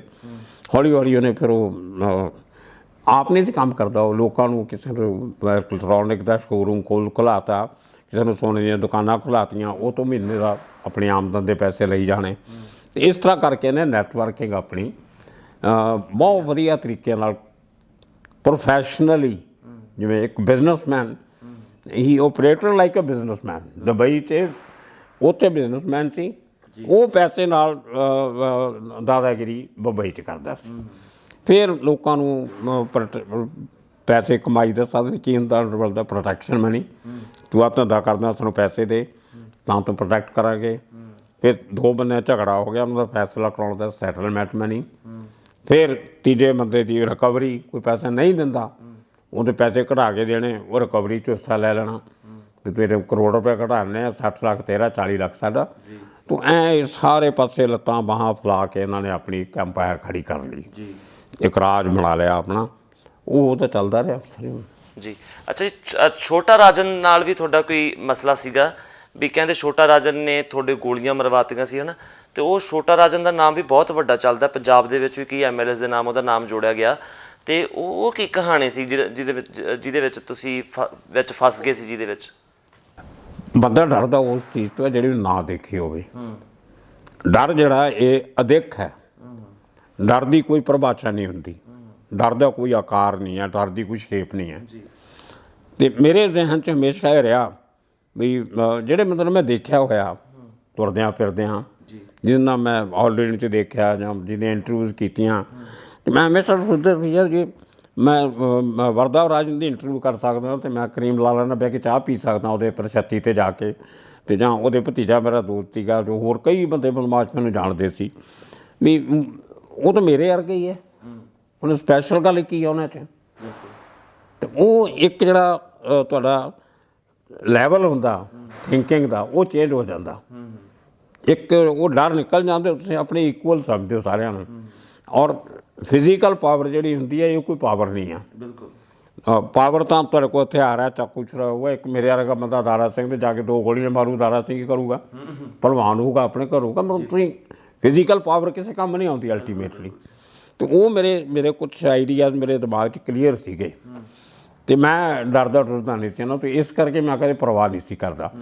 ਤੇ ਜੇ ਜਿਹੜਾ ਬੰਦਾ ਮੇਰੇ ਨਾਲ ਚੱਜ ਨਾਲ ਗੱਲ ਕਰਦਾ ਸੀ, ਮੈਂ ਉਹਦੀ ਚੰਗੀ ਤਰ੍ਹਾਂ ਡਬਲ ਚੰਗੀ ਤਰ੍ਹਾਂ ਗੱਲ ਕਰਦਾ ਸੀ। ਜਿਹੜਾ ਕੋਈ ਇਗਨੋਰ ਕਰਦਾ ਸੀ, ਮੈਂ ਉਹਨੂੰ ਇਗਨੋਰ ਕਰ ਦਿੰਦਾ ਸੀ। ਇਸ ਤਰ੍ਹਾਂ 2-3 ਵਾਰੀ ਛੋਟਾ ਰਾਜਨ ਨਾਲ ਦੁਬਈ ਹੋਇਆ। ਜਦੋਂ ਦਾਊਦ ਦੇ ਆਫਿਸ ਜਾਈਦਾ ਸੀ ਤੇ ਪਹਿਲਾਂ ਖੱਬੇ ਪਾਸੇ ਕਮਰਾ ਸੀ ਲੰਮਾ ਜਿਹਾ, ਉਹ 'ਚ ਛੋਟਾ ਰਾਜਨ ਤੇ ਦਾਊਦ ਦੇ ਭਰਾ ਭਰੂ ਬੈਠੇ ਹੁੰਦੇ ਸੀ। ਅੱਛਾ, ਛੋਟਾ ਰਾਜਨ ਤੇ ਦਾਊਦ ਇੱਕੋ ਗੈਂਗ ਦੇ ਸੀ? ਇੱਕੋ ਗੈਂਗ ਦੇ ਸੀ ਪਹਿਲਾਂ, ਤਾਂ ਆਪ ਬਾਅਦ 'ਚ ਹੋਏ ਆ। ਠੀਕ ਹੈ। ਇੱਕੋ ਹੈ ਵੀ ਛੋਟਾ, ਉਹਨੂੰ ਤਾਂ ਛੋਟਾ ਕਹਿੰਦੇ, ਕੱਦ ਬਹੁਤ ਛੋਟਾ ਉਹਦਾ। ਅੱਛਾ, ਇੰਨਾ ਕੁ ਤਾਂ ਕੱਦ ਆ ਉਹਦਾ। ਅੱਛਾ। ਹੁਣ ਵੀ ਛੋਟਾ ਰਾਜਨ ਤਾਂ ਹੁਣ ਵੀ ਹੈਗੇ ਨੇ? ਹਾਂਜੀ ਵੀ ਹੈਗਾ, ਜੇਲ੍ਹ 'ਤੇ, ਦਿੱਲੀ ਤੇ ਹਰ ਜੇਲ੍ਹ 'ਚ। ਇੱਕ ਉੱਥੇ ਵੱਡਾ ਰਾਜਨ ਹੁੰਦਾ ਸੀ ਜੀ, ਉਹ ਇਹਦਾ ਬਹੁਤ ਸੀਗਾ। ਉਹ ਪੁਲਿਸ ਐਨਕਾਊਂਟਰ 'ਚ ਮਾਰਿਆ ਗਿਆ ਸੀ, ਕਿਉਂਕਿ 2 ਰਾਜਨ ਇੱਕ ਗੈਂਗ ਸੀਗੇ, ਇਸ ਕਰਕੇ ਇੱਕ ਵੱਡਾ ਰਾਜਨ ਇੱਕ ਛੋਟਾ ਰਾਜਨ ਤਾਂ ਕਹਿੰਦੇ ਸੀ ਇਹਨਾਂ ਨੂੰ ਜੀ। ਵੱਡਾ ਛੋਟਾ ਤਾਂ ਪਿਆ। ਅਤੇ ਇਹ ਛੋਟਾ ਜਿਹਾ ਤਿਲਕ ਨਗਰ ਏਰੀਆ ਇੱਕ ਚਬੂਰ 'ਚ, ਉੱਥੇ ਥੀਏਟਰ ਦੇ ਬਾਹਰ ਬਲੈਕ ਦੀਆਂ ਟਿਕਟਾਂ ਵੇਚਦਾ ਹੁੰਦਾ ਸੀ। ਜਿਹੜੀ ਕੋਈ ਚੰਗੀ ਫਿਲਮ ਆ ਗਈ ਉਹਦੀ ਬਲੈਕ ਟਿਕਟਾਂ ਮਿਲਦੇ, ਛੋਟਾ ਰਾਜਨ 1 ਕੀ 10 ਤੇ 1 का 10, 1 ਰੁਪਏ ਟਿਕਟ 10 ਰੁਪਏ ਦੀ ਵੇਚਣੀ, ਉਹ ਕੰਮ ਕਰਦਾ ਹੁੰਦਾ ਸੀ ਸਿਨੇਮੇ ਦੇ ਬਾਹਰ। ਅਤੇ ਉਹ ਫਿਰ ਉਹ ਵੱਡਾ ਰਾਜਨ ਜਿਹੜਾ ਸੀ, ਉਹ ਆਲੇ ਦੁਆਲੇ ਦੇ 50-70 ਸਿਨੇਮਿਆਂ ਤੋਂ ਬਲੈਕੀਆਂ ਤੋਂ ਪੈਸੇ ਇਕੱਠੇ ਕਰਦਾ ਹੁੰਦਾ ਸੀ, ਪ੍ਰੋਟੈਕਸ਼ਨ ਦਿੰਦਾ ਸੀ। ਉਹਨੇ ਮਰਡਰ ਵੀ 1-2 ਕੀਤੇ ਬਿਜ਼ਨਸ ਰਿਵੈਲਰੀ 'ਚ, ਵੀ ਦੂਜੇ ਬਲੈਕੀ ਆ ਕੇ ਟਿਕਟਾਂ ਵੇਚਦੇ ਆ, ਉਹਨਾਂ ਨੂੰ ਮਾਰ ਕੇ ਭਜਾਉਣਾ। ਉਸ ਚੱਕਰ 'ਚ ਇੱਕ ਬੰਦਾ ਮਰ ਗਿਆ, ਅਤੇ ਉਹਦੇ 'ਚ ਵੱਡਾ ਰਾਜਨ ਬਦਮਾਸ਼ ਹੋ ਗਿਆ। ਉਹਨੇ 5-3-4 ਮਰਡਰ ਹੋਰ ਕਰਤੇ। ਅੱਛਾ, ਤੁਹਾਡਾ ਕਿਵੇਂ ਰਿਹਾ ਛੋਟਾ? ਤੁਸੀਂ, ਮੈਂ ਸੁਣਿਆ ਵੀ ਛੋਟਾ ਰਾਜਨ ਦਾ ਕੋਈ ਐਕਸਪੋਜ਼ ਕਰਤਾ ਸੀ, ਕੋਈ ਖਬਰ ਛਾਪਤੀ ਸੀ ਉਹਨਾਂ ਦੇ ਖਿਲਾਫ? ਉਹ ਤਾਂ ਇਸ ਕਰਕੇ ਮੈਨੂੰ ਇਹ 'ਚ ਵੀ ਥੋੜ੍ਹੇ ਬਲੈਕੀ ਆ ਕੱਲ੍ਹ ਦੇ, ਅਤੇ ਅੱਜ ਬਦਮਾਸ਼ ਬਣ ਗਏ। ਅਤੇ ਇਸ ਤਰ੍ਹਾਂ ਜੇ ਮੈਂ ਵੀ ਸੋਚ ਲੈਂਦਾ ਮੈਂ ਬਦਮਾਸ਼ਾਂ 'ਚ ਮੈਂ ਵੀ ਬਣ ਜਾਂਦਾ। ਉਹ ਅਨਪੜ੍ਹ ਬੰਦੇ, ਨਾ ਕਦੇ ਸਕੂਲ ਗਏ ਨਾ ਕਾਲਜ ਗਏ, ਟਿਕਟਾਂ ਮੈਂ ਵੀ ਵੇਚ ਕੇ ਮੈਂ ਵੀ ਬਦਮਾਸ਼ ਬਣ ਜਾਂਦਾ। ਕੋਈ ਬਣ ਸਕਦਾ ਸੀ। ਅਤੇ ਇਸ ਕਰਕੇ ਮੈਂ ਇਹਨਾਂ ਨੂੰ ਡਰ ਡੁਰ ਨਹੀਂ ਸੀ ਲੱਗਦਾ। ਮੈਂ ਜਦੋਂ ਜਾਣਾ ਦਾਊਦ ਦੇ ਆਫਿਸ, ਅਤੇ ਮੈਂ ਇਹਨਾਂ ਨੂੰ ਬੁਲਾਉਣਾ ਨਾ ਕਿਸੇ ਨੂੰ, ਮੈਂ ਸਿੱਧਾ ਜਾਣਾ। ਮੈਂ ਟਾਈਮ ਲੈ ਕੇ ਜਾਂਦਾ ਹੁੰਦਾ ਸੀ, ਮੈਂ 4 ਵਜੇ ਆਊਂਗਾ, ਮੈਂ 3:45 ਵੀ ਨਹੀਂ 10 ਮਿੰਟ ਪਹਿਲਾਂ ਪਹੁੰਚਣਾ, ਮੈਨੂੰ ਤਾਂ ਕਿ ਵੇਟ ਨਾ ਕਰਨਾ ਪਵੇ। ਮੈਂ ਦਾਊਦ ਨੂੰ ਜਦੋਂ ਮਿਲ ਕੇ ਬਾਹਰ ਨਿਕਲਣਾ, ਫਿਰ ਮੈਂ ਇਹਨਾਂ ਨੂੰ ਮਿਲਦਾ ਹੁੰਦਾ ਸੀ। ਅਤੇ ਇਹ ਛੋਟਾ ਰਾਜਨ ਦੇ ਅੰਦਰ ਕਿਤੇ ਥੋੜ੍ਹੀ ਜਿਹੀ ਉਹ ਇੱਕ ਸੀ ਫੀਲਿੰਗ ਮੇਰੇ ਬਾਰੇ ਕਿ ਇਹ ਆਪਣੇ ਨੂੰ ਕੁਝ ਸਮਝਦਾ। ਇਨਫੀਰੀਅਰਿਟੀ ਕੰਪਲੈਕਸ ਸੀਗਾ ਉਹਦੇ 'ਚ। ਮੈਂ ਜੋ ਇਹਦਾ ਭਰਾ ਵੀ ਹੁੰਦਾ ਸੀ, ਅਨੀਸ ਨੂੰ ਮਿਲਣਾ, ਨੂਰਾ ਨੂੰ ਮਿਲਣਾ, ਛੋਟਾ ਰਾਜਨ, ਛੋਟਾ ਸ਼ਕੀਲ, ਇੱਕ ਆਫਤਾਬ ਹੁੰਦਾ ਸੀ, ਸੋਨੇ ਦਾ ਦੰਦ ਹੁੰਦਾ ਸੀ, ਉਹਦਾ ਹਵਾਲੇ ਦਾ ਕੰਮ ਕਰਦਾ ਹੁੰਦਾ ਸੀ। ਉਹਨਾਂ ਨੇ ਬਹਿ ਕੇ ਗੱਲਾਂ ਬਾਤਾਂ ਮਾਰਨੀਆਂ, ਅਤੇ ਮੈਂ ਆ ਜਾਣਾ। ਅਤੇ ਛੋਟਾ ਰਾਜਨ ਨੂੰ ਮੈਂ ਜ਼ਿਆਦਾ ਬੁਲਾਉਂਦੇ ਕੋਈ ਪ੍ਰੋਮੀਨੈਂਸ ਨਹੀਂ ਸੀ ਦਿੰਦਾ ਉਹਨੂੰ ਰਿਸ਼ਤੇ 'ਚ ਜਾਂ ਉਹਦੀ ਇੰਪੋਰਟੈਂਸ ਨਾ। ਉਹਦੇ ਦਿਮਾਗ 'ਚ ਕਿਤੇ ਗੱਲ ਬੈਠੀ ਹੋਈ ਸੀਗੀ। ਫਿਰ ਦਾਊਦ ਨੇ ਕੰਮ ਵੰਡੇ ਹੋਏ ਸੀਗੇ। ਇਹ ਛੋਟਾ ਇਹਨੂੰ ਕੰਮ ਦਿੱਤਾ TR ਦਾ, ਟਰਾਂਸਫਰ ਆਫ ਰੈਸੀਡੈਂਸ ਦਾ ਇੱਕ ਬਿਜ਼ਨਸ ਹੁੰਦਾ ਸੀ, ਸਮਾਨ ਆਉਂਦਾ ਸੀ ਬਾਹਰੋਂ, ਵੀ ਤੂੰ ਸਾਂਭ। ਉਹ ਸਮਗਲਿੰਗ ਹੁੰਦੀ ਸੀ ਬੇਸਿਕਲੀ। ਅਤੇ ਮੈਨੂੰ ਉਹ ਰੈਕਟ ਪਤਾ ਲੱਗ ਗਿਆ। ਮੈਂ 3 ਆਰਟੀਕਲ ਛਾਪਤੇ ਆਪਣੇ ਅਖਬਾਰ 'ਚ। ਅੱਛਾ, ਤੁਹਾਨੂੰ ਉਹ ਸਮਗਲਿੰਗ ਵਾਲਾ ਰੈਕਟ ਪਤਾ ਲੱਗ ਗਿਆ, ਤੇ ਤੁਸੀਂ ਛੋਟਾ ਰਾਜਨ ਦੇ ਖਿਲਾਫ ਉਹ ਛੋਟਾ ਰਾਜਨ ਕਰਦਾ ਸੀ ਆਰਟੀਕਲ ਛਾਪਤੇ? ਠੀਕ ਹੈ, ਮੈਂ ਛਾਪਤੇ। ਇੱਕ YP ਸਿੰਘ ਤੁਸੀਂ ਦੇਖਿਆ ਨਾ, TV ਡਿਬੇਟ 'ਤੇ ਆਉਂਦੇ ਹੁੰਦੇ ਆ, CBI ਦੇ ਅਫਸਰ ਸੀਗੇ, ਛੱਡ ਕੇ ਹੁਣ ਉਹ ਐਡਵੋਕੇਟ ਬਣੇ ਹੋਏ ਆ। ਉਹਨਾਂ ਦੀ ਘਰ ਵਾਲੀ ਵੀ ਬਹੁਤ ਆਉਂਦੀ, ਆਬਾ ਸਿੰਘ। ਉਹ YP ਸਿੰਘ ਮੇਰਾ ਦੋਸਤ ਹੁੰਦਾ ਸੀ CBI 'ਚ। ਉਹਨੂੰ ਮੈਂ ਜਦੋਂ ਆਰਟੀਕਲ ਮੇਰੇ ਪੜ੍ਹੇ, ਅਤੇ ਉਹਨੇ FIR ਲਿਖ ਲਈ, PIR ਲਿਖ ਲਈ, ਪ੍ਰੀਲਿਮਿਨਰੀ ਇਨਵੈਸਟੀਗੇਟਿਵ ਰਿਪੋਰਟ। ਉਹਨੇ ਜੋ ਰਿਸਰਚ ਕੀਤੀ ਸਾਰੀ, ਆਪਣੇ ਸਟੱਡੀ ਕੀਤਾ, ਅਤੇ ਉਹ ਜੋ ਮੈਂ ਲਿਖਿਆ ਸੀ ਸਾਰਾ ਠੀਕ ਪਾਇਆ ਗਿਆ। ਉਹਨੇ FIR ਕਰਕੇ YP ਸਿੰਘ ਨੇ ਰੇਡ ਮਾਰਤੀ ਉੱਥੇ। ਅੱਛਾ, ਰੇਡ ਮਾਰੀ, ਵਿੱਚ 10 ਕਸਟਮ ਵਾਲੇ ਆਫਿਸਰ ਸਸਪੈਂਡ ਹੋਏ। ਇਹਨਾਂ 'ਚ ਇੱਕ ਅਸਿਸਟੈਂਟ ਕਮਿਸ਼ਨਰ, 2 ਸੁਪਰਇਨਟੈਂਡੈਂਟ, 2 ਅਪਰੇਜ਼ਰ, ਇੱਕ PO, ਇਹੋ ਜਿਹੇ ਬੰਦੇ। ਉਹ ਉਹ ਤੋਂ ਬਾਅਦ 2-3 ਡਾਕਟਰ ਕੱਢ ਵੀ ਦਿੱਤੇ ਸੀ ਉਹਨਾਂ ਨੇ। 52 ਕੰਟੇਨਰ ਫੜੇ ਗਏ ਉੱਥੋਂ ਸਮਗਲਿੰਗ ਦੇ ਸਮਾਨ ਦੇ, ਅਤੇ ਟੋਟਲ ਕੀਮਤ ਸੀ 55 ਕਰੋੜ ਉਹਨਾਂ ਦੀ ਉਸ ਜ਼ਮਾਨੇ 'ਚ। ਉਹ ਸੀਜ਼ ਕਰ ਲਏ ਗੌਰਮੈਂਟ ਨੇ, CBI ਨੇ। ਅਤੇ ਉਹਨਾਂ 'ਚ ਜਿਹੜਾ ਇੱਕ PO ਸੀਗਾ, ਜਿਹੜਾ ਸਾਰਾ ਇਹ ਸਮਗਲਿੰਗ ਦਾ ਰੈਕਟ ਅੰਦਰੋਂ ਮਾਸਟਰਮਾਈਂਡ ਕਰਦਾ ਸੀ, ਅੰਦਰ ਬੈਠ ਕੇ। ਉਹ ਗੁਜਰਾਤੀ ਸੀ, ਮੈਂ ਨਾਂ ਨਹੀਂ ਲੈਣਾ ਉਹਦਾ। ਉਹ ਛੋਟਾ ਰਾਜਨ ਦਾ ਤਿਲਕ ਨਗਰ 'ਚ ਕਲਾਸ ਫੈਲੋ ਸੀ ਸਕੂਲ 'ਚ, ਜਦੋਂ ਪਹਿਲੀ ਤੋਂ 5ਵੀਂ ਜਮਾਤ ਤੱਕ ਪੜ੍ਹੇ। ਉਹ ਕਸਟਮ ਮਾਸਟਰ ਬਣ ਗਿਆ ਅਤੇ ਇਹ ਬਦਮਾਸ਼ ਪੜ ਗਿਆ। ਉਹ ਇਹਦੀ ਮਦਦ ਕਰਦਾ ਹੁੰਦਾ ਸੀ ਉਹ ਰੈਕਟ ਚਲਾਉਣ 'ਚ, ਕਿਉਂ ਕਸਟਮ ਦੇ ਅੰਦਰ ਬੈਠਾ ਤੈਨੂੰ ਪਤਾ ਸੀ ਲੂਪਹੋਲ ਕਿਵੇਂ ਹੈ, ਕਾਗਜ਼ਾਂ 'ਚ ਕਿਵੇਂ ਹੇਰਾਫੇਰੀ ਕਰਨੀ ਹੈ, ਡਿਊਟੀ ਕੰਪੋਜ਼ਿਟ ਕੀ ਕਰਨੀ ਹੈ, ਕਿਵੇਂ ਨਹੀਂ ਕਰਨਾ। ਉਹ ਇਹ ਤੋਂ ਫਿਰ ਕਮਿਸ਼ਨ ਲੈਂਦਾ ਹੁੰਦਾ ਸੀ ਛੋਟਾ ਰਾਜਨ ਤੋਂ, ਉਹ ਕਸਟਮ ਆਫਿਸਰ। ਉਹ ਹੀ ਸਸਪੈਂਡ ਹੋਇਆ ਉਹਦੇ 'ਚ। ਉਹ ਤੋਂ ਬਾਅਦ ਨੌਕਰੀ ਤੋਂ ਕੱਢਤਾ ਸੀ ਇਹਨਾਂ ਨੇ ਫਿਰ। ਉਹ ਭੜਕਾਉਂਦਾ ਹੁੰਦਾ ਸੀ ਕਿ ਛੋਟਾ ਰਾਜਨ ਤਾਂ ਸ਼ਾਇਦ ਇਹ ਝੜਕਾ ਬਰਦਾਸ਼ਤ ਕਰ ਜਾਂਦਾ, ਸਮਗਲਰਾਂ ਨੂੰ ਕੀ ਫਰਕ ਪੈਂਦਾ। ਉਹ ਇੰਸ਼ੋਰੈਂਸ ਕੀਤੀ ਹੁੰਦੀ ਇਹਨਾਂ ਨੇ ਅਤੇ ਸਿੰਡੀਕੇਟ ਹੁੰਦੀ ਜਿਹੜੀ ਕੰਮ ਕਰਦੀ ਹੈ, ਉਹ ਲੰਬੀ ਚੌੜੀ ਕਹਾਣੀ ਹੈ। ਉਹ ਇਹਨੂੰ ਭੜਕਾਉਂਦਾ ਰਹਿੰਦਾ ਸੀ ਵੀ ਇਹ ਭਾਈ वो बलजीत परमार की वजह से अपना इतना नुकसान हो गया, आप उसको सबको क्यों नहीं सिखाते। अच्छा वो शकुनी मामे वांगू ਉਂਗਲਾਂ ਲਾਉਂਦਾ ਹੁੰਦਾ ਸੀ ਨਾ। ਉਹ 3-4 ਵਾਰੀ ਇਹਨਾਂ ਨੇ ਮੇਰੇ 'ਤੇ ਟਰਾਈ ਵੀ ਕੀਤੀ, ਮੈਂ ਕੁਦਰਤੀ ਬਚ ਗਿਆ ਪਹਿਲਾਂ। ਅਤੇ ਫਿਰ ਅਲਟੀਮੇਟਲੀ ਉਹ ਬੰਦੇ ਲੱਭੇ ਇਹਨਾਂ ਨੇ, ਸ਼ਾਰਪ ਸ਼ੂਟਰ ਲੱਭੇ ਆਪਣੇ। ਤਾਂ ਉਹ ਬੰਦਾ ਪਹਿਲਾਂ 17 ਬੰਦੇ ਮਾਰ ਚੁੱਕਾ ਜਿਹਨੇ ਮੇਰੇ 'ਤੇ ਗੋਲੀਆਂ ਚਲਾਈਆਂ। ਫਿਰ ਮੋਟਰਸਾਈਕਲ 'ਤੇ ਆਏ ਅਤੇ ਮੇਰੇ ਘਰ ਦੇ ਬਾਹਰ ਹੀ ਮੈਂ ਖੜ੍ਹਾ ਸੀਗਾ। ਕਿਤੇ ਦੱਸਿਓ ਕਿਸੇ ਤੁਸੀਂ ਘਰ ਦੇ ਬਾਹਰ ਖੜ੍ਹੇ ਸੀ, ਉਹ ਮੋਟਰਸਾਈਕਲ 'ਤੇ ਆਏ? ਉਹ ਛੁੱਟੀਆਂ ਦੇ ਵਾਲੇ ਉੱਥੇ ਬੱਚਿਆਂ ਨੂੰ ਗਰਮੀਆਂ ਦੀਆਂ ਹੁੰਦੀਆਂ 10-11 ਜੂਨ ਨੂੰ, ਅਤੇ ਉਹ ਬੱਚੇ ਅੰਦਰ ਸਮਾਨ ਬਣ ਰਹੇ ਸੀ। ਮੇਰਾ ਡਰਾਈਵਰ ਬਾਹਰ ਕਿਤੇ ਗਿਆ, ਮੈਂ ਗੱਡੀ ਕੋਲ ਖੜ੍ਹਾ ਸੀ। ਉਹਨੂੰ ਬੋਂਬੇ ਸੈਂਟਰਲ ਸਟੇਸ਼ਨ 'ਤੇ ਛੱਡਣ ਜਾਣਾ ਸੀ ਫੈਮਿਲੀ ਨੂੰ, ਅਤੇ ਮੈਂ ਬਾਹਰ ਖੜ੍ਹਾ ਸੀ। ਉਹ 2 ਬੰਦੇ ਆਏ ਬਾਈਕ 'ਤੇ, ਅਤੇ ਉਹਨਾਂ ਨੂੰ ਪਿੱਛੇ ਮੇਰੇ ਜਿਹੜਾ ਸਪੋਟਰ ਖੜ੍ਹਾ ਸੀ, ਐਵੇਂ ਆ ਕੇ ਗੋਲੀਆਂ ਨਹੀਂ ਮਾਰਦੇ। ਇੱਕ ਪਿੱਛੇ ਬੰਦਾ ਜਿਹੜਾ ਤੁਹਾਡੇ ਕਈ ਦਿਨ ਉਹ ਨਿਗਾਹ ਰੱਖ ਰਿਹਾ ਹੁੰਦਾ, ਉਹਨੂੰ ਕਹਿੰਦੇ ਸਪੋਟਰ। ਉਹ ਇਸ਼ਾਰਾ ਕਰਦਾ ਵੀ ਆਹੀ ਬੰਦਾ ਜਿਹਨੂੰ ਗੋਲੀ ਮਾਰਨੀ ਆ। ਜਦ ਤੱਕ ਉਹ ਇਸ਼ਾਰਾ ਨਹੀਂ ਕਰਦਾ, ਉਹ ਹਮੇਸ਼ਾ ਤੁਹਾਡੀ ਪਿੱਠ ਦੇ ਪਿੱਛੇ ਖੜ੍ਹਾ ਹੁੰਦਾ, ਅਤੇ ਉਹ ਸਾਹਮਣੇ ਉਹ ਇਸ਼ਾਰਾ ਕਰਦੇ, ਤੁਸੀਂ ਨਹੀਂ ਦੇਖ ਸਕਦੇ, ਤੁਹਾਡੀ ਪਿੱਠ ਹੁੰਦੀ ਹੈ ਉੱਧਰ। ਉਹ ਮੇਰੇ 'ਤੇ 10-15-20 ਦਿਨ ਉਹਨੇ ਉਹ ਪੂਰਾ ਮੈਨੂੰ ਚੰਗੀ ਤਰ੍ਹਾਂ ਦੇਖਿਆ ਹੋਇਆ ਸੀ, ਅਤੇ ਉਹਨੇ ਕਹਿਣਾ ਸੀ ਵੀ ਇਹਨੂੰ ਗੋਲੀ ਮਾਰੋ। ਉਹ ਕਿਤੇ ਕੰਧ ਦੇ ਹਾਲੇ ਉਹਲੇ ਸੀ ਕਿਤੇ, ਅਤੇ ਉਹ 2-2.5-3 ਮਿੰਟ ਉਹਨਾਂ ਨੂੰ ਉਹਦਾ ਇਸ਼ਾਰਾ ਉਡੀਕਣ 'ਚ ਲੱਗ ਗਿਆ ਵੀ ਉੱਧਰੋਂ ਇਸ਼ਾਰਾ ਆਵੇ ਤਾਂ ਗੋਲੀ ਚਲਾਈਏ। ਹੁਣ ਮੈਂ ਸਾਹਮਣੇ ਖੜ੍ਹਾ ਆ, ਜਿੰਨੇ ਕੁ ਦੂਰ ਕੰਧ ਹੈ ਇੰਨੇ ਕੁ ਦੂਰ ਸੀ ਮੋਟਰਸਾਈਕਲ, ਅਤੇ ਮੈਂ ਇਹਨੂੰ ਪੁੱਛ ਲਿਆ। ਸਾਡੇ ਘਰ ਦੇ ਅੰਦਰ ਨਿੱਕਾ ਜਿਹਾ ਰਾਹ ਜਾਂਦਾ ਸੀ, ਵਿਚਾਲੇ ਵਿਹੜਾ ਹੁੰਦਾ, ਚਾਰੇ ਪਾਸੇ ਕੁਆਟਰ ਸੀਗੇ, ਅਤੇ ਛੋਟੀ ਜਿਹੀ ਗਲਿਆਰਾ ਜਿਹਾ ਸੀ ਅੰਦਰ ਜਾਣ ਨੂੰ, ਜੋ ਬਾਈਕ ਵੀ ਲੋਕ ਅੰਦਰ ਜਾ ਕੇ ਲਾਉਂਦੇ ਸੀ ਆਪਣੇ। ਮੈਂ ਕਿਹਾ ਸ਼ਾਇਦ ਇਹਨਾਂ ਨੇ ਕਿਤੇ ਅੰਦਰ ਜਾਣਾ ਹੋਊਗਾ, ਅਤੇ ਮੈਂ ਇੱਥੇ ਖੜ੍ਹਾ, ਮੈਂ 2 ਕਦਮ ਪਿੱਛੇ ਹੋ ਗਿਆ। ਲੱਕਲੀ ਚੰਗਾ ਹੋਇਆ, ਜਿਵੇਂ ਨੇੜੇ ਹੁੰਦਾ ਤਾਂ ਸ਼ਾਇਦ ਨੁਕਸਾਨ ਹੁੰਦਾ ਜ਼ਿਆਦਾ। ਮੈਂ ਕਹਿੰਦਾ ਅੰਦਰ ਜਾਣਾ ਨਾ, ਮੈਂ ਰਾਹ 'ਚ ਖੜ੍ਹਾ ਸੀ। मैं 2 कदम पीछे खड़ के उन्होंने पूछा, मैं किसके घर जाना है आपको, किसका ढूंढ रहे हो किसी को। वो जिमें मौका मेल होंगे ना, जिमें कहीं ढूंढ रहे हो किसी को, तो वो पिछों इशारा आ गया। वो पिछे बैठा सी, उन्हें वो टैंकी च बनया होंगे मोटरसाइकिल के पहिए के नाल, वो ढक्कन जा खोलिया तो गन कढ़ी।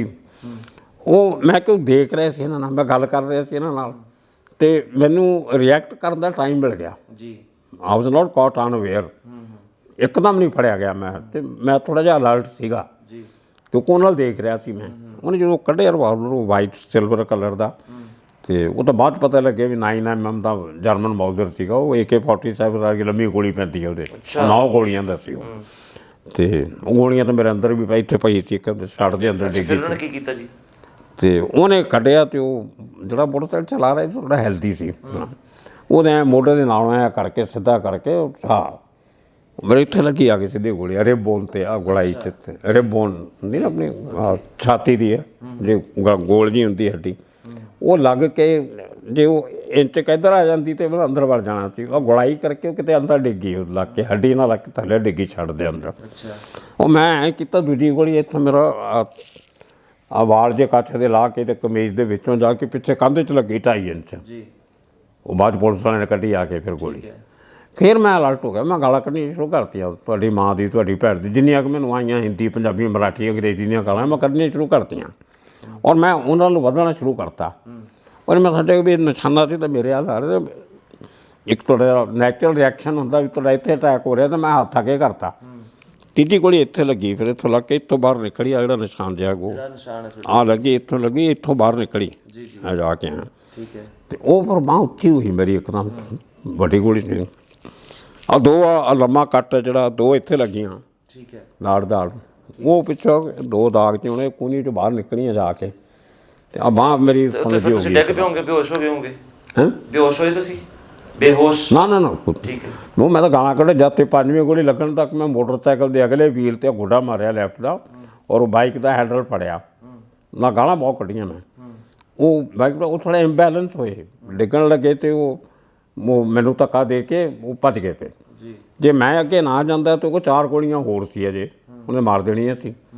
ਖੈਰ ਉਹ ਭੱਜੇ ਤਾਂ ਮੈਂ ਦੇਖਿਆ ਮੁੜ ਕੇ ਵੀ ਵਾਕਈ ਜਾ ਰਹੇ ਜੋ ਪਿੱਛੋਂ ਕਿਤੇ ਹੋਰ ਤਾਂ ਨਹੀਂ ਅਟੈਕ ਕਰਨ ਵਾਲੇ ਕੋਈ। ਮੈਂ 1 ਅੱਧਾ ਮਿੰਟ ਉੱਥੇ ਰੁਕਿਆ, ਚਾਰੇ ਪਾਸੇ ਦੇਖਿਆ, ਫਿਰ ਮੈਂ ਗਲਿਆਰਾ ਜਿਹਾ ਜਾ ਕੇ ਆਪਣੇ ਘਰ ਗਿਆ ਅੰਦਰ। ਖੂਨ ਇੰਨੇ ਮੋਰੀਆਂ ਬਹੁਤ ਹੋਈਆਂ ਸੀ ਇੱਥੇ ਆ 2 ਤੇਰੀਆਂ ਖੂੰਦੀਆਂ ਚੱਲ ਰਹੀਆਂ, ਥੱਲੇ ਡਿੱਗਦਾ ਸੀ ਸਾਰਾ। ਬੱਚੇ ਤਿਆਰ ਹੋ ਰਹੇ ਸੀ ਅੰਦਰ, ਉਹ ਮੋਬੇ ਸੈਂਟਰ ਸਟੇਸ਼ਨ ਲਈ ਪੰਜਾਬ ਆਉਣਾ ਸੀ ਉਹਨਾਂ ਨੇ ਛੁੱਟੀ 'ਤੇ ਮੈਂ ਉਹ ਵਾਈਫ ਦੀ ਚੁੰਨੀ ਲੈ ਕੇ ਇੱਥੇ ਬੰਨ੍ਹੀ ਅਤੇ ਪੁਲਿਸ ਸਟੇਸ਼ਨ ਨਾਲ ਹੀ, ਪੁਲਿਸ 100 ਗਜ 'ਤੇ ਪੁਲਿਸ ਸਟੇਸ਼ਨ ਸੀਗਾ ਮੇਰੇ ਘਰ ਦੇ। ਅਤੇ ਇੰਨੇ ਨੂੰ ਬਾਹਰ ਜਦੋਂ ਮੈਂ ਬਾਹਰ ਨਿਕਲਿਆ ਚੁੰਨੀ ਬੰਨ੍ਹ ਕੇ ਇੱਥੇ, ਤਾਂ ਪੁਲਿਸ ਵਾਲੇ ਭੱਜੇ ਆ ਰਹੇ ਸੀ 2, ਉਹਨਾਂ ਨੇ ਆਵਾਜ਼ ਸੁਣ ਲਈ ਸੀ ਗੋਲੀਆਂ ਦੀ। ਉਹ ਮੈਨੂੰ ਫਟਾਫਟ ਜੀਪ ਬੁਲਾਈ ਉਹਨਾਂ ਨੇ ਅਤੇ ਆਪਣੀ ਜਿਪਸੀ ਉਹ 'ਚ ਬਿਠਾ ਕੇ ਨਾਲ ਹੀ 2 ਮੀਲ 'ਤੇ ਹੌਸਪੀਟਲ ਸੀਗਾ, ਉੱਥੇ ਜਾਣਾ ਸੀ। ਅੱਛਾ, ਛੋਟਾ ਰਾਜਨ ਨੇ ਤੁਹਾਨੂੰ ਇਸ ਗੱਲ ਦੀ ਮਾਫੀ ਮੰਗੀ ਤੁਹਾਡੇ ਤੋਂ? ਮੇਰੇ ਤੋਂ ਨਹੀਂ ਮੰਗੀ ਉਹਨੇ, ਮੇਰੇ ਤੋਂ ਨੇ ਕੀ ਡਰਨਾ। ਮੇਰੇ ਜਿਹੜੇ ਯਾਰ ਦੋਸਤ ਸੀਗੇ ਪੁਲਿਸ ਦੇ ਅਫਸਰ, ਐਨਕਾਊਂਟਰ ਸਪੈਸ਼ਲਿਸਟ, ਕਸਟਮ ਦੇ ਵੱਡੇ ਅਫਸਰ, ਉਹਨਾਂ ਨੇ ਫਿਰ ਇਹਨੂੰ ਕਿਹਾ ਵੀ ਤੂੰ ਇਹ ਚੰਗਾ ਨਹੀਂ ਕੀਤਾ, ਠੀਕ ਹੈ, ਤੁਸੀਂ ਕਰਦੇ ਹੋ ਆਪਣੇ ਕੰਮ ਆਪਸ 'ਚ, ਇੱਕ ਦਿਨ ਮਾਰੀ ਜਾਓ, ਅਸੀਂ ਨਹੀਂ ਦਖਲ ਦਿੰਦੇ ਜ਼ਿਆਦਾ। ਪਰ ਬਲਜੀਤ ਪਰਮਾਰ ਤੇ ਨਹੀਂ ਸੀ ਗੋਲੀ ਚਲਾਉਣੀ ਚਾਹੀਦੀ ਤੈਨੂੰ। ਠੀਕ ਹੈ। ਅੱਛਾ, ਤੁਹਾਡੇ ਸਾਡੇ 'ਤੇ ਲੋਕ ਉਂਗਲੀਆਂ ਚੁੱਕ ਰਹੇ ਆ ਵੀ ਹੁਣ ਤੂੰ ਗਿਆ ਕੰਮ ਤੋਂ। ਅੱਛਾ, ਤੁਹਾਨੂੰ ਇੱਕ ਵਾਰੀ ਇੱਕ ਕਿੱਸਾ ਸੀਗਾ, ਇਹ ਆਖਰੀ ਕਿੱਸਾ, ਉਸ ਤੋਂ ਬਾਅਦ ਆਪਾਂ ਇੱਕ ਸਵਾਲ ਹੋਰ ਕਰਕੇ ਬੰਦ ਕਰਾਂਗੇ ਇੰਟਰਵਿਊ, ਫਿਰ ਅਗਲੇ ਕਿਸੇ, ਕਿਉਂਕਿ ਕਿੱਸੇ ਤਾਂ ਤੁਹਾਡੇ ਬਹੁਤ ਇੰਟਰਸਟਿੰਗ ਹੈ, ਚਾਹੇ 5 ਘੰਟੇ ਲੱਗ ਰਹੀਏ। ਇੱਕ ਵਾਰ ਤੁਹਾਨੂੰ ਦਾਊਦ ਦਾ ਫੋਨ ਆਇਆ ਸੀਗਾ ਕਿਤੇ ਅਚਾਨਕ, ਤੁਸੀਂ ਦਾਊਦ ਨੂੰ ਮਿਲੇ ਕਿੰਨੀ ਵਾਰ ਹੋ? ਮੈਂ ਸੁਣਿਆ 33 ਵਾਰ ਮਿਲੇ ਹੋ। ਮੈਂ 33 ਵਾਰੀ ਮਿਲਿਆ ਉਹਨੂੰ। ਅੱਛਾ ਜੀ, ਇੱਕ ਵਾਰ ਜਦੋਂ ਤੁਹਾਨੂੰ ਫੋਨ ਆਇਆ ਸੀ ਉਹ ਕਿੱਸਾ ਕੀ ਸੀਗਾ? ਹੁਣ ਤਾਂ ਬਹੁਤ ਵਾਰੀ ਆਉਂਦੇ ਸੀ। ਨਹੀਂ ਮਤਲਬ ਕਿਵੇਂ, ਤੁਹਾਡਾ ਕਿੰਨਾ ਕੁ ਤਕੜਾ ਰਿਲੇਸ਼ਨ ਬਣ ਗਿਆ ਸੀ ਉਹਨਾਂ ਦੇ ਨਾਲ? ਵੀ ਇੱਕ ਵਾਰੀ ਤੁਹਾਨੂੰ ਹੋਟਲ ਦੇ ਵਿੱਚ ਕੋਈ ਫੋਨ ਆਇਆ ਸੀ, ਮੈਂ ਸੁਣਿਆ, ਜੋ ਕੋਈ ਐਸਾ ਕਿੱਸਾ ਸੀ? ਸੰਜੇ ਦੱਤ ਦੇ ਕੇਸ 'ਚ ਨਹੀਂ ਮੈਨੂੰ ਫੋਨ ਆਇਆ ਉਹਦਾ ਕੋਈ। ਨਹੀਂ, ਸੰਜੇ ਦੱਤ ਦੇ ਨਹੀਂ ਜੀ, ਹੋਟਲ ਦੇ ਵਿੱਚ ਫੋਨ ਆਇਆ ਸੀ ਤੁਹਾਨੂੰ?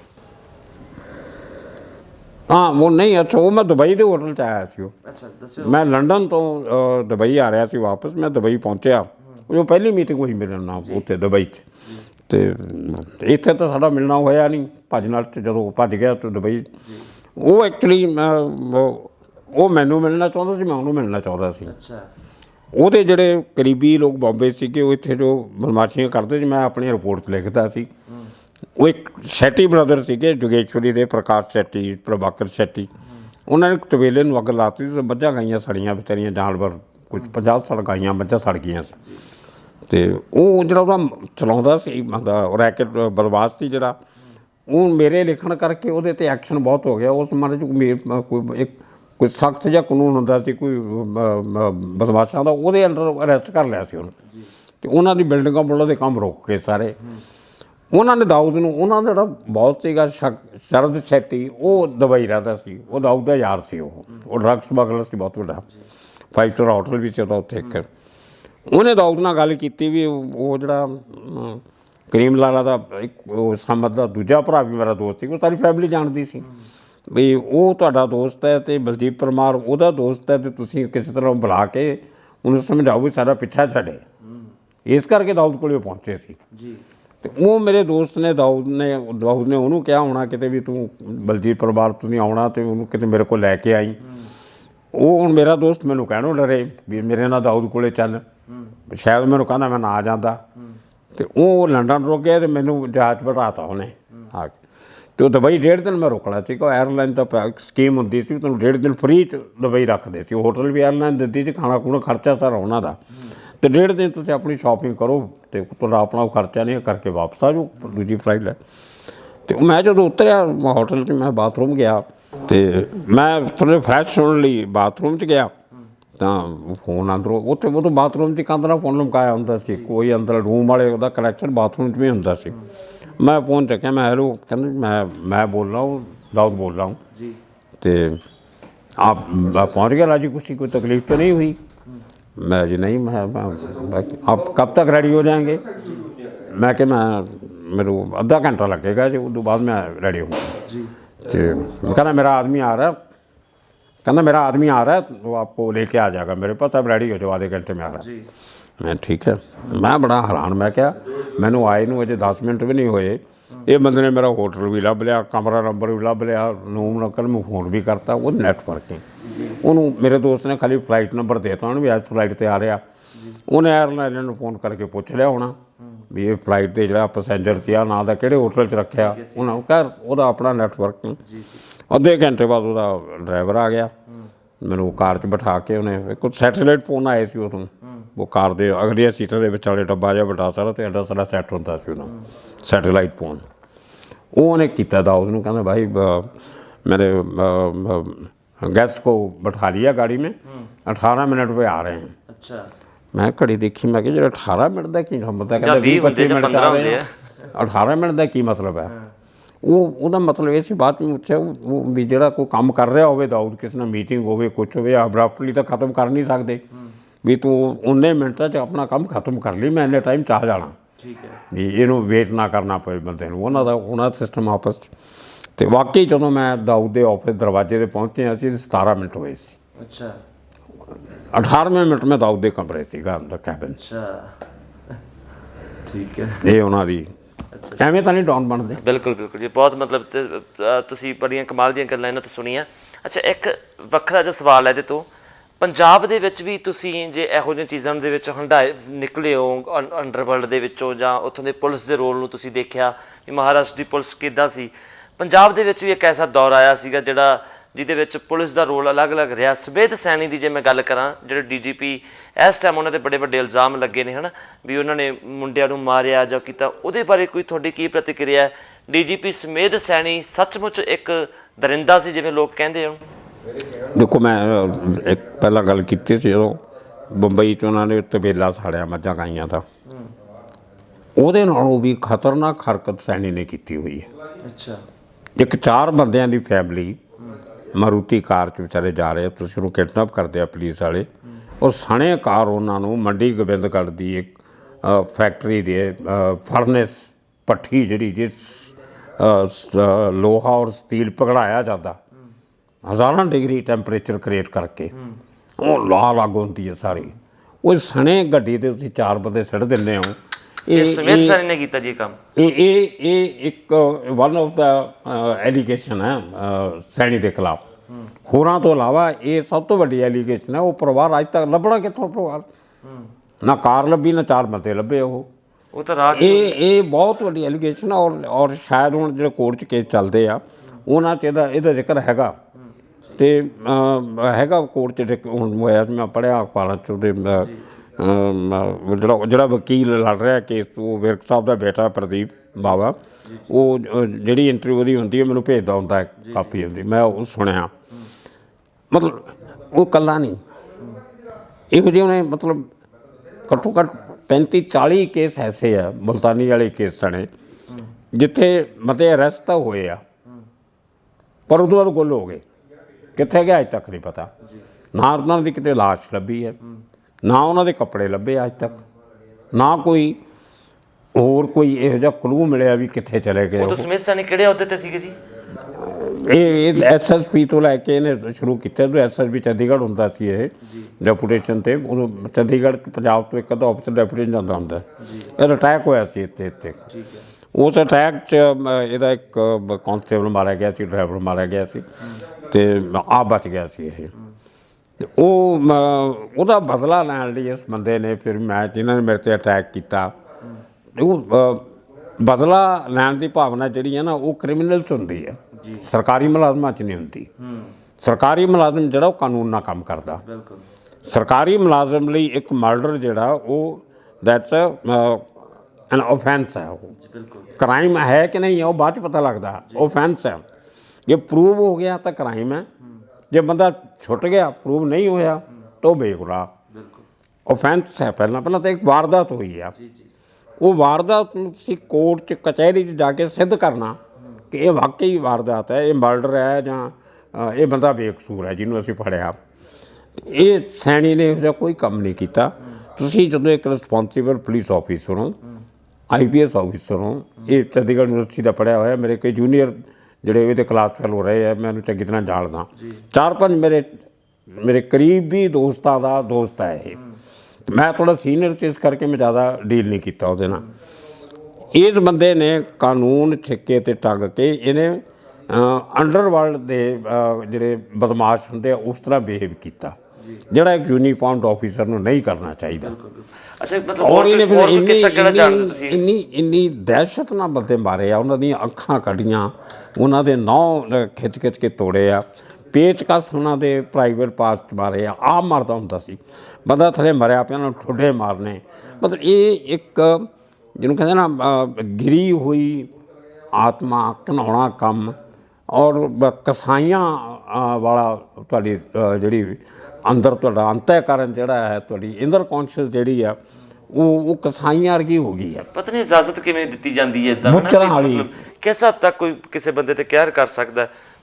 ਅੱਛਾ, ਜਿਹੜੇ 84 ਦੇ ਵਿੱਚ ਜਿਹੜੀਆਂ ਗੱਲਾਂ ਕਰਾਂ, ਜਿਵੇਂ ਖਾੜਕੂਵਾਦ ਸੀਗਾ, ਤੇ ਉੱਥੋਂ ਦੇ ਜਿਹੜੇ ਕੁਝ ਲੋਕਾਂ ਦੇ ਐਨਕਾਊਂਟਰ ਕੀਤੇ, ਜਿਹੜੇ ਮੁੰਡੇ ਬੇਕਸੂਰ ਵੀ ਹੁੰਦੇ ਸੀ, ਪਰਿਵਾਰਾਂ ਦੇ ਪਰਿਵਾਰ ਮਾਰੇ, ਇੱਦਾਂ ਦਾ ਕੁਝ ਜਿਹੜੇ ਸਮੇਧ ਸੈਣੀ ਤੇ ਇਲਜ਼ਾਮ ਲੱਗਦੇ ਨੇ, ਫਿਰ ਉਹ ਸਹੀ ਨੇ? ਇਹ 100% ਸਹੀ ਹੈ, ਕਿਉਂਕਿ ਇਹਦੇ ਕਈ ਸੀਨੀਅਰਸ ਨੂੰ, ਇਹਦੇ ਬੈਚਮੇਟਸ ਨੂੰ ਮੈਂ ਜਾਣਦਾ ਪਰਸਨਲੀ, ਮੈਂ ਬੜੇ ਲੋਕਾਂ ਨਾਲ ਗੱਲ ਕੀਤੀ ਆ। ਹੋਰ ਵੀ ਕਹਿ ਕੇ 3-4 ਅਫਸਰ ਇਹੋ ਜਿਹੇ ਜਿਨ੍ਹਾਂ ਨੇ ਇਹੋ ਜਿਹੇ ਕੰਮ ਕੀਤੇ, ਲੇਕਿਨ ਇੰਨੇ ਘਿਨਾਉਣੇ ਨਹੀਂ ਕੀਤੇ ਜਿੰਨੇ ਇਹਨੇ ਕੀਤੇ। ਐਨਕਾਊਂਟਰ ਤਾਂ ਤਕਰੀਬਨ ਹਿੰਦੁਸਤਾਨ ਦੀ ਹਰ ਪੁਲਿਸ ਕਰਦੀ ਹੈ, ਲੇਕਿਨ ਐਨਕਾਊਂਟਰ ਜਿਹੜਾ ਉਹ ਕਮਜ਼ੋਰੀ ਦੀ ਨਿਸ਼ਾਨੀ ਹੈ, ਉਹ ਪੁਲਿਸ ਦੀ ਕੋਈ ਬਹਾਦਰੀ ਨਹੀਂ ਹੈ। ਅਸੀਂ ਬਹਾਦਰੀ ਬਣਾਈ ਹੋਈ ਹੈ, ਜਦੋਂ ਪੁਲਿਸ ਵਾਲੇ ਹੱਥ ਖੜੇ ਕਰ ਦਿੰਦੇ ਅਸੀਂ ਕੁਛ ਨਹੀਂ ਕਰ ਸਕਦੇ, ਉਦੋਂ ਐਨਕਾਊਂਟਰ ਕਰਦੇ ਆ, ਔਰ ਫਿਰ ਉਹ ਐਨਕਾਊਂਟਰ ਜਿਹੜੇ ਉਹ ਕ੍ਰਾਈਮ ਦਾ ਹਿੱਸਾ ਬਣ ਜਾਂਦੇ ਆ। ਕਈ ਵਾਰੀ ਤੁਸੀਂ ਲੋਕਾਂ ਦੀਆਂ ਪਰਸਨਲ ਦੁਸ਼ਮਣੀਆਂ ਮਿਟਾਉਣ ਲਈ ਪੈਸੇ ਲੈ ਕੇ ਵੀ ਐਨਕਾਊਂਟਰ ਕਰ ਦਿੰਦੇ ਹੋ।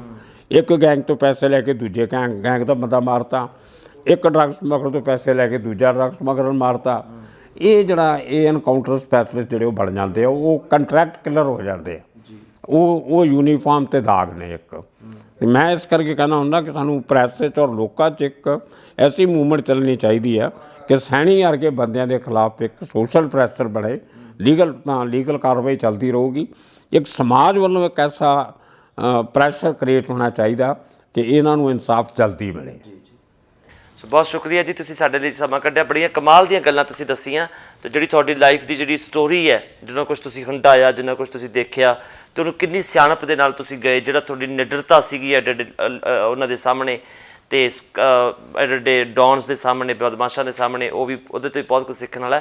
ਤੇ ਬਤੌਰ ਪੱਤਰਕਾਰ ਤੁਹਾਡੀ ਪੱਤਰਕਾਰੀ ਤੋਂ ਜਿਹੜਾ ਕੁਛ ਮੈਂ ਸਿੱਖਿਆ ਵੀ ਕਿਸ ਤਰ੍ਹਾਂ ਸਵਾਲ ਕਰੀਦੇ ਆ, ਉਹ ਇਸ ਇੰਟਰਵਿਊ ਦੇ ਵਿੱਚ ਮੈਨੂੰ ਲੱਗਦਾ ਬਹੁਤ ਕੁਝ ਸਿੱਖਿਆ ਹੋਊਗਾ। ਬਹੁਤ ਸ਼ੁਕਰੀਆ ਸਾਨੂੰ ਸਮਾਂ ਦੇਣ ਦੇ ਲਈ। ਦਰਸ਼ਕ ਮੈਨੂੰ ਲੱਗਦਾ ਕਮੈਂਟਾਂ ਦੇ ਵਿੱਚ ਜ਼ਰੂਰ ਇਹ ਗੱਲ ਕਹਿਣਗੇ ਕਿ ਤੁਹਾਡੀ ਇੰਟਰਵਿਊ ਦਾ ਇੱਕ ਹੋਰ ਪਾਰਟ ਕੀਤਾ ਜਾਵੇ, ਤੇ ਜ਼ਰੂਰ ਅਸੀਂ ਇੱਕ ਹੋਰ ਪਾਰਟ ਜ਼ਰੂਰ ਕਰਾਂਗੇ। ਸਾਨੂੰ ਸਮਾਂ ਦੇਣ ਲਈ ਬਹੁਤ ਬਹੁਤ ਸ਼ੁਕਰੀਆ ਤੁਹਾਡਾ ਜੀ। Thank you.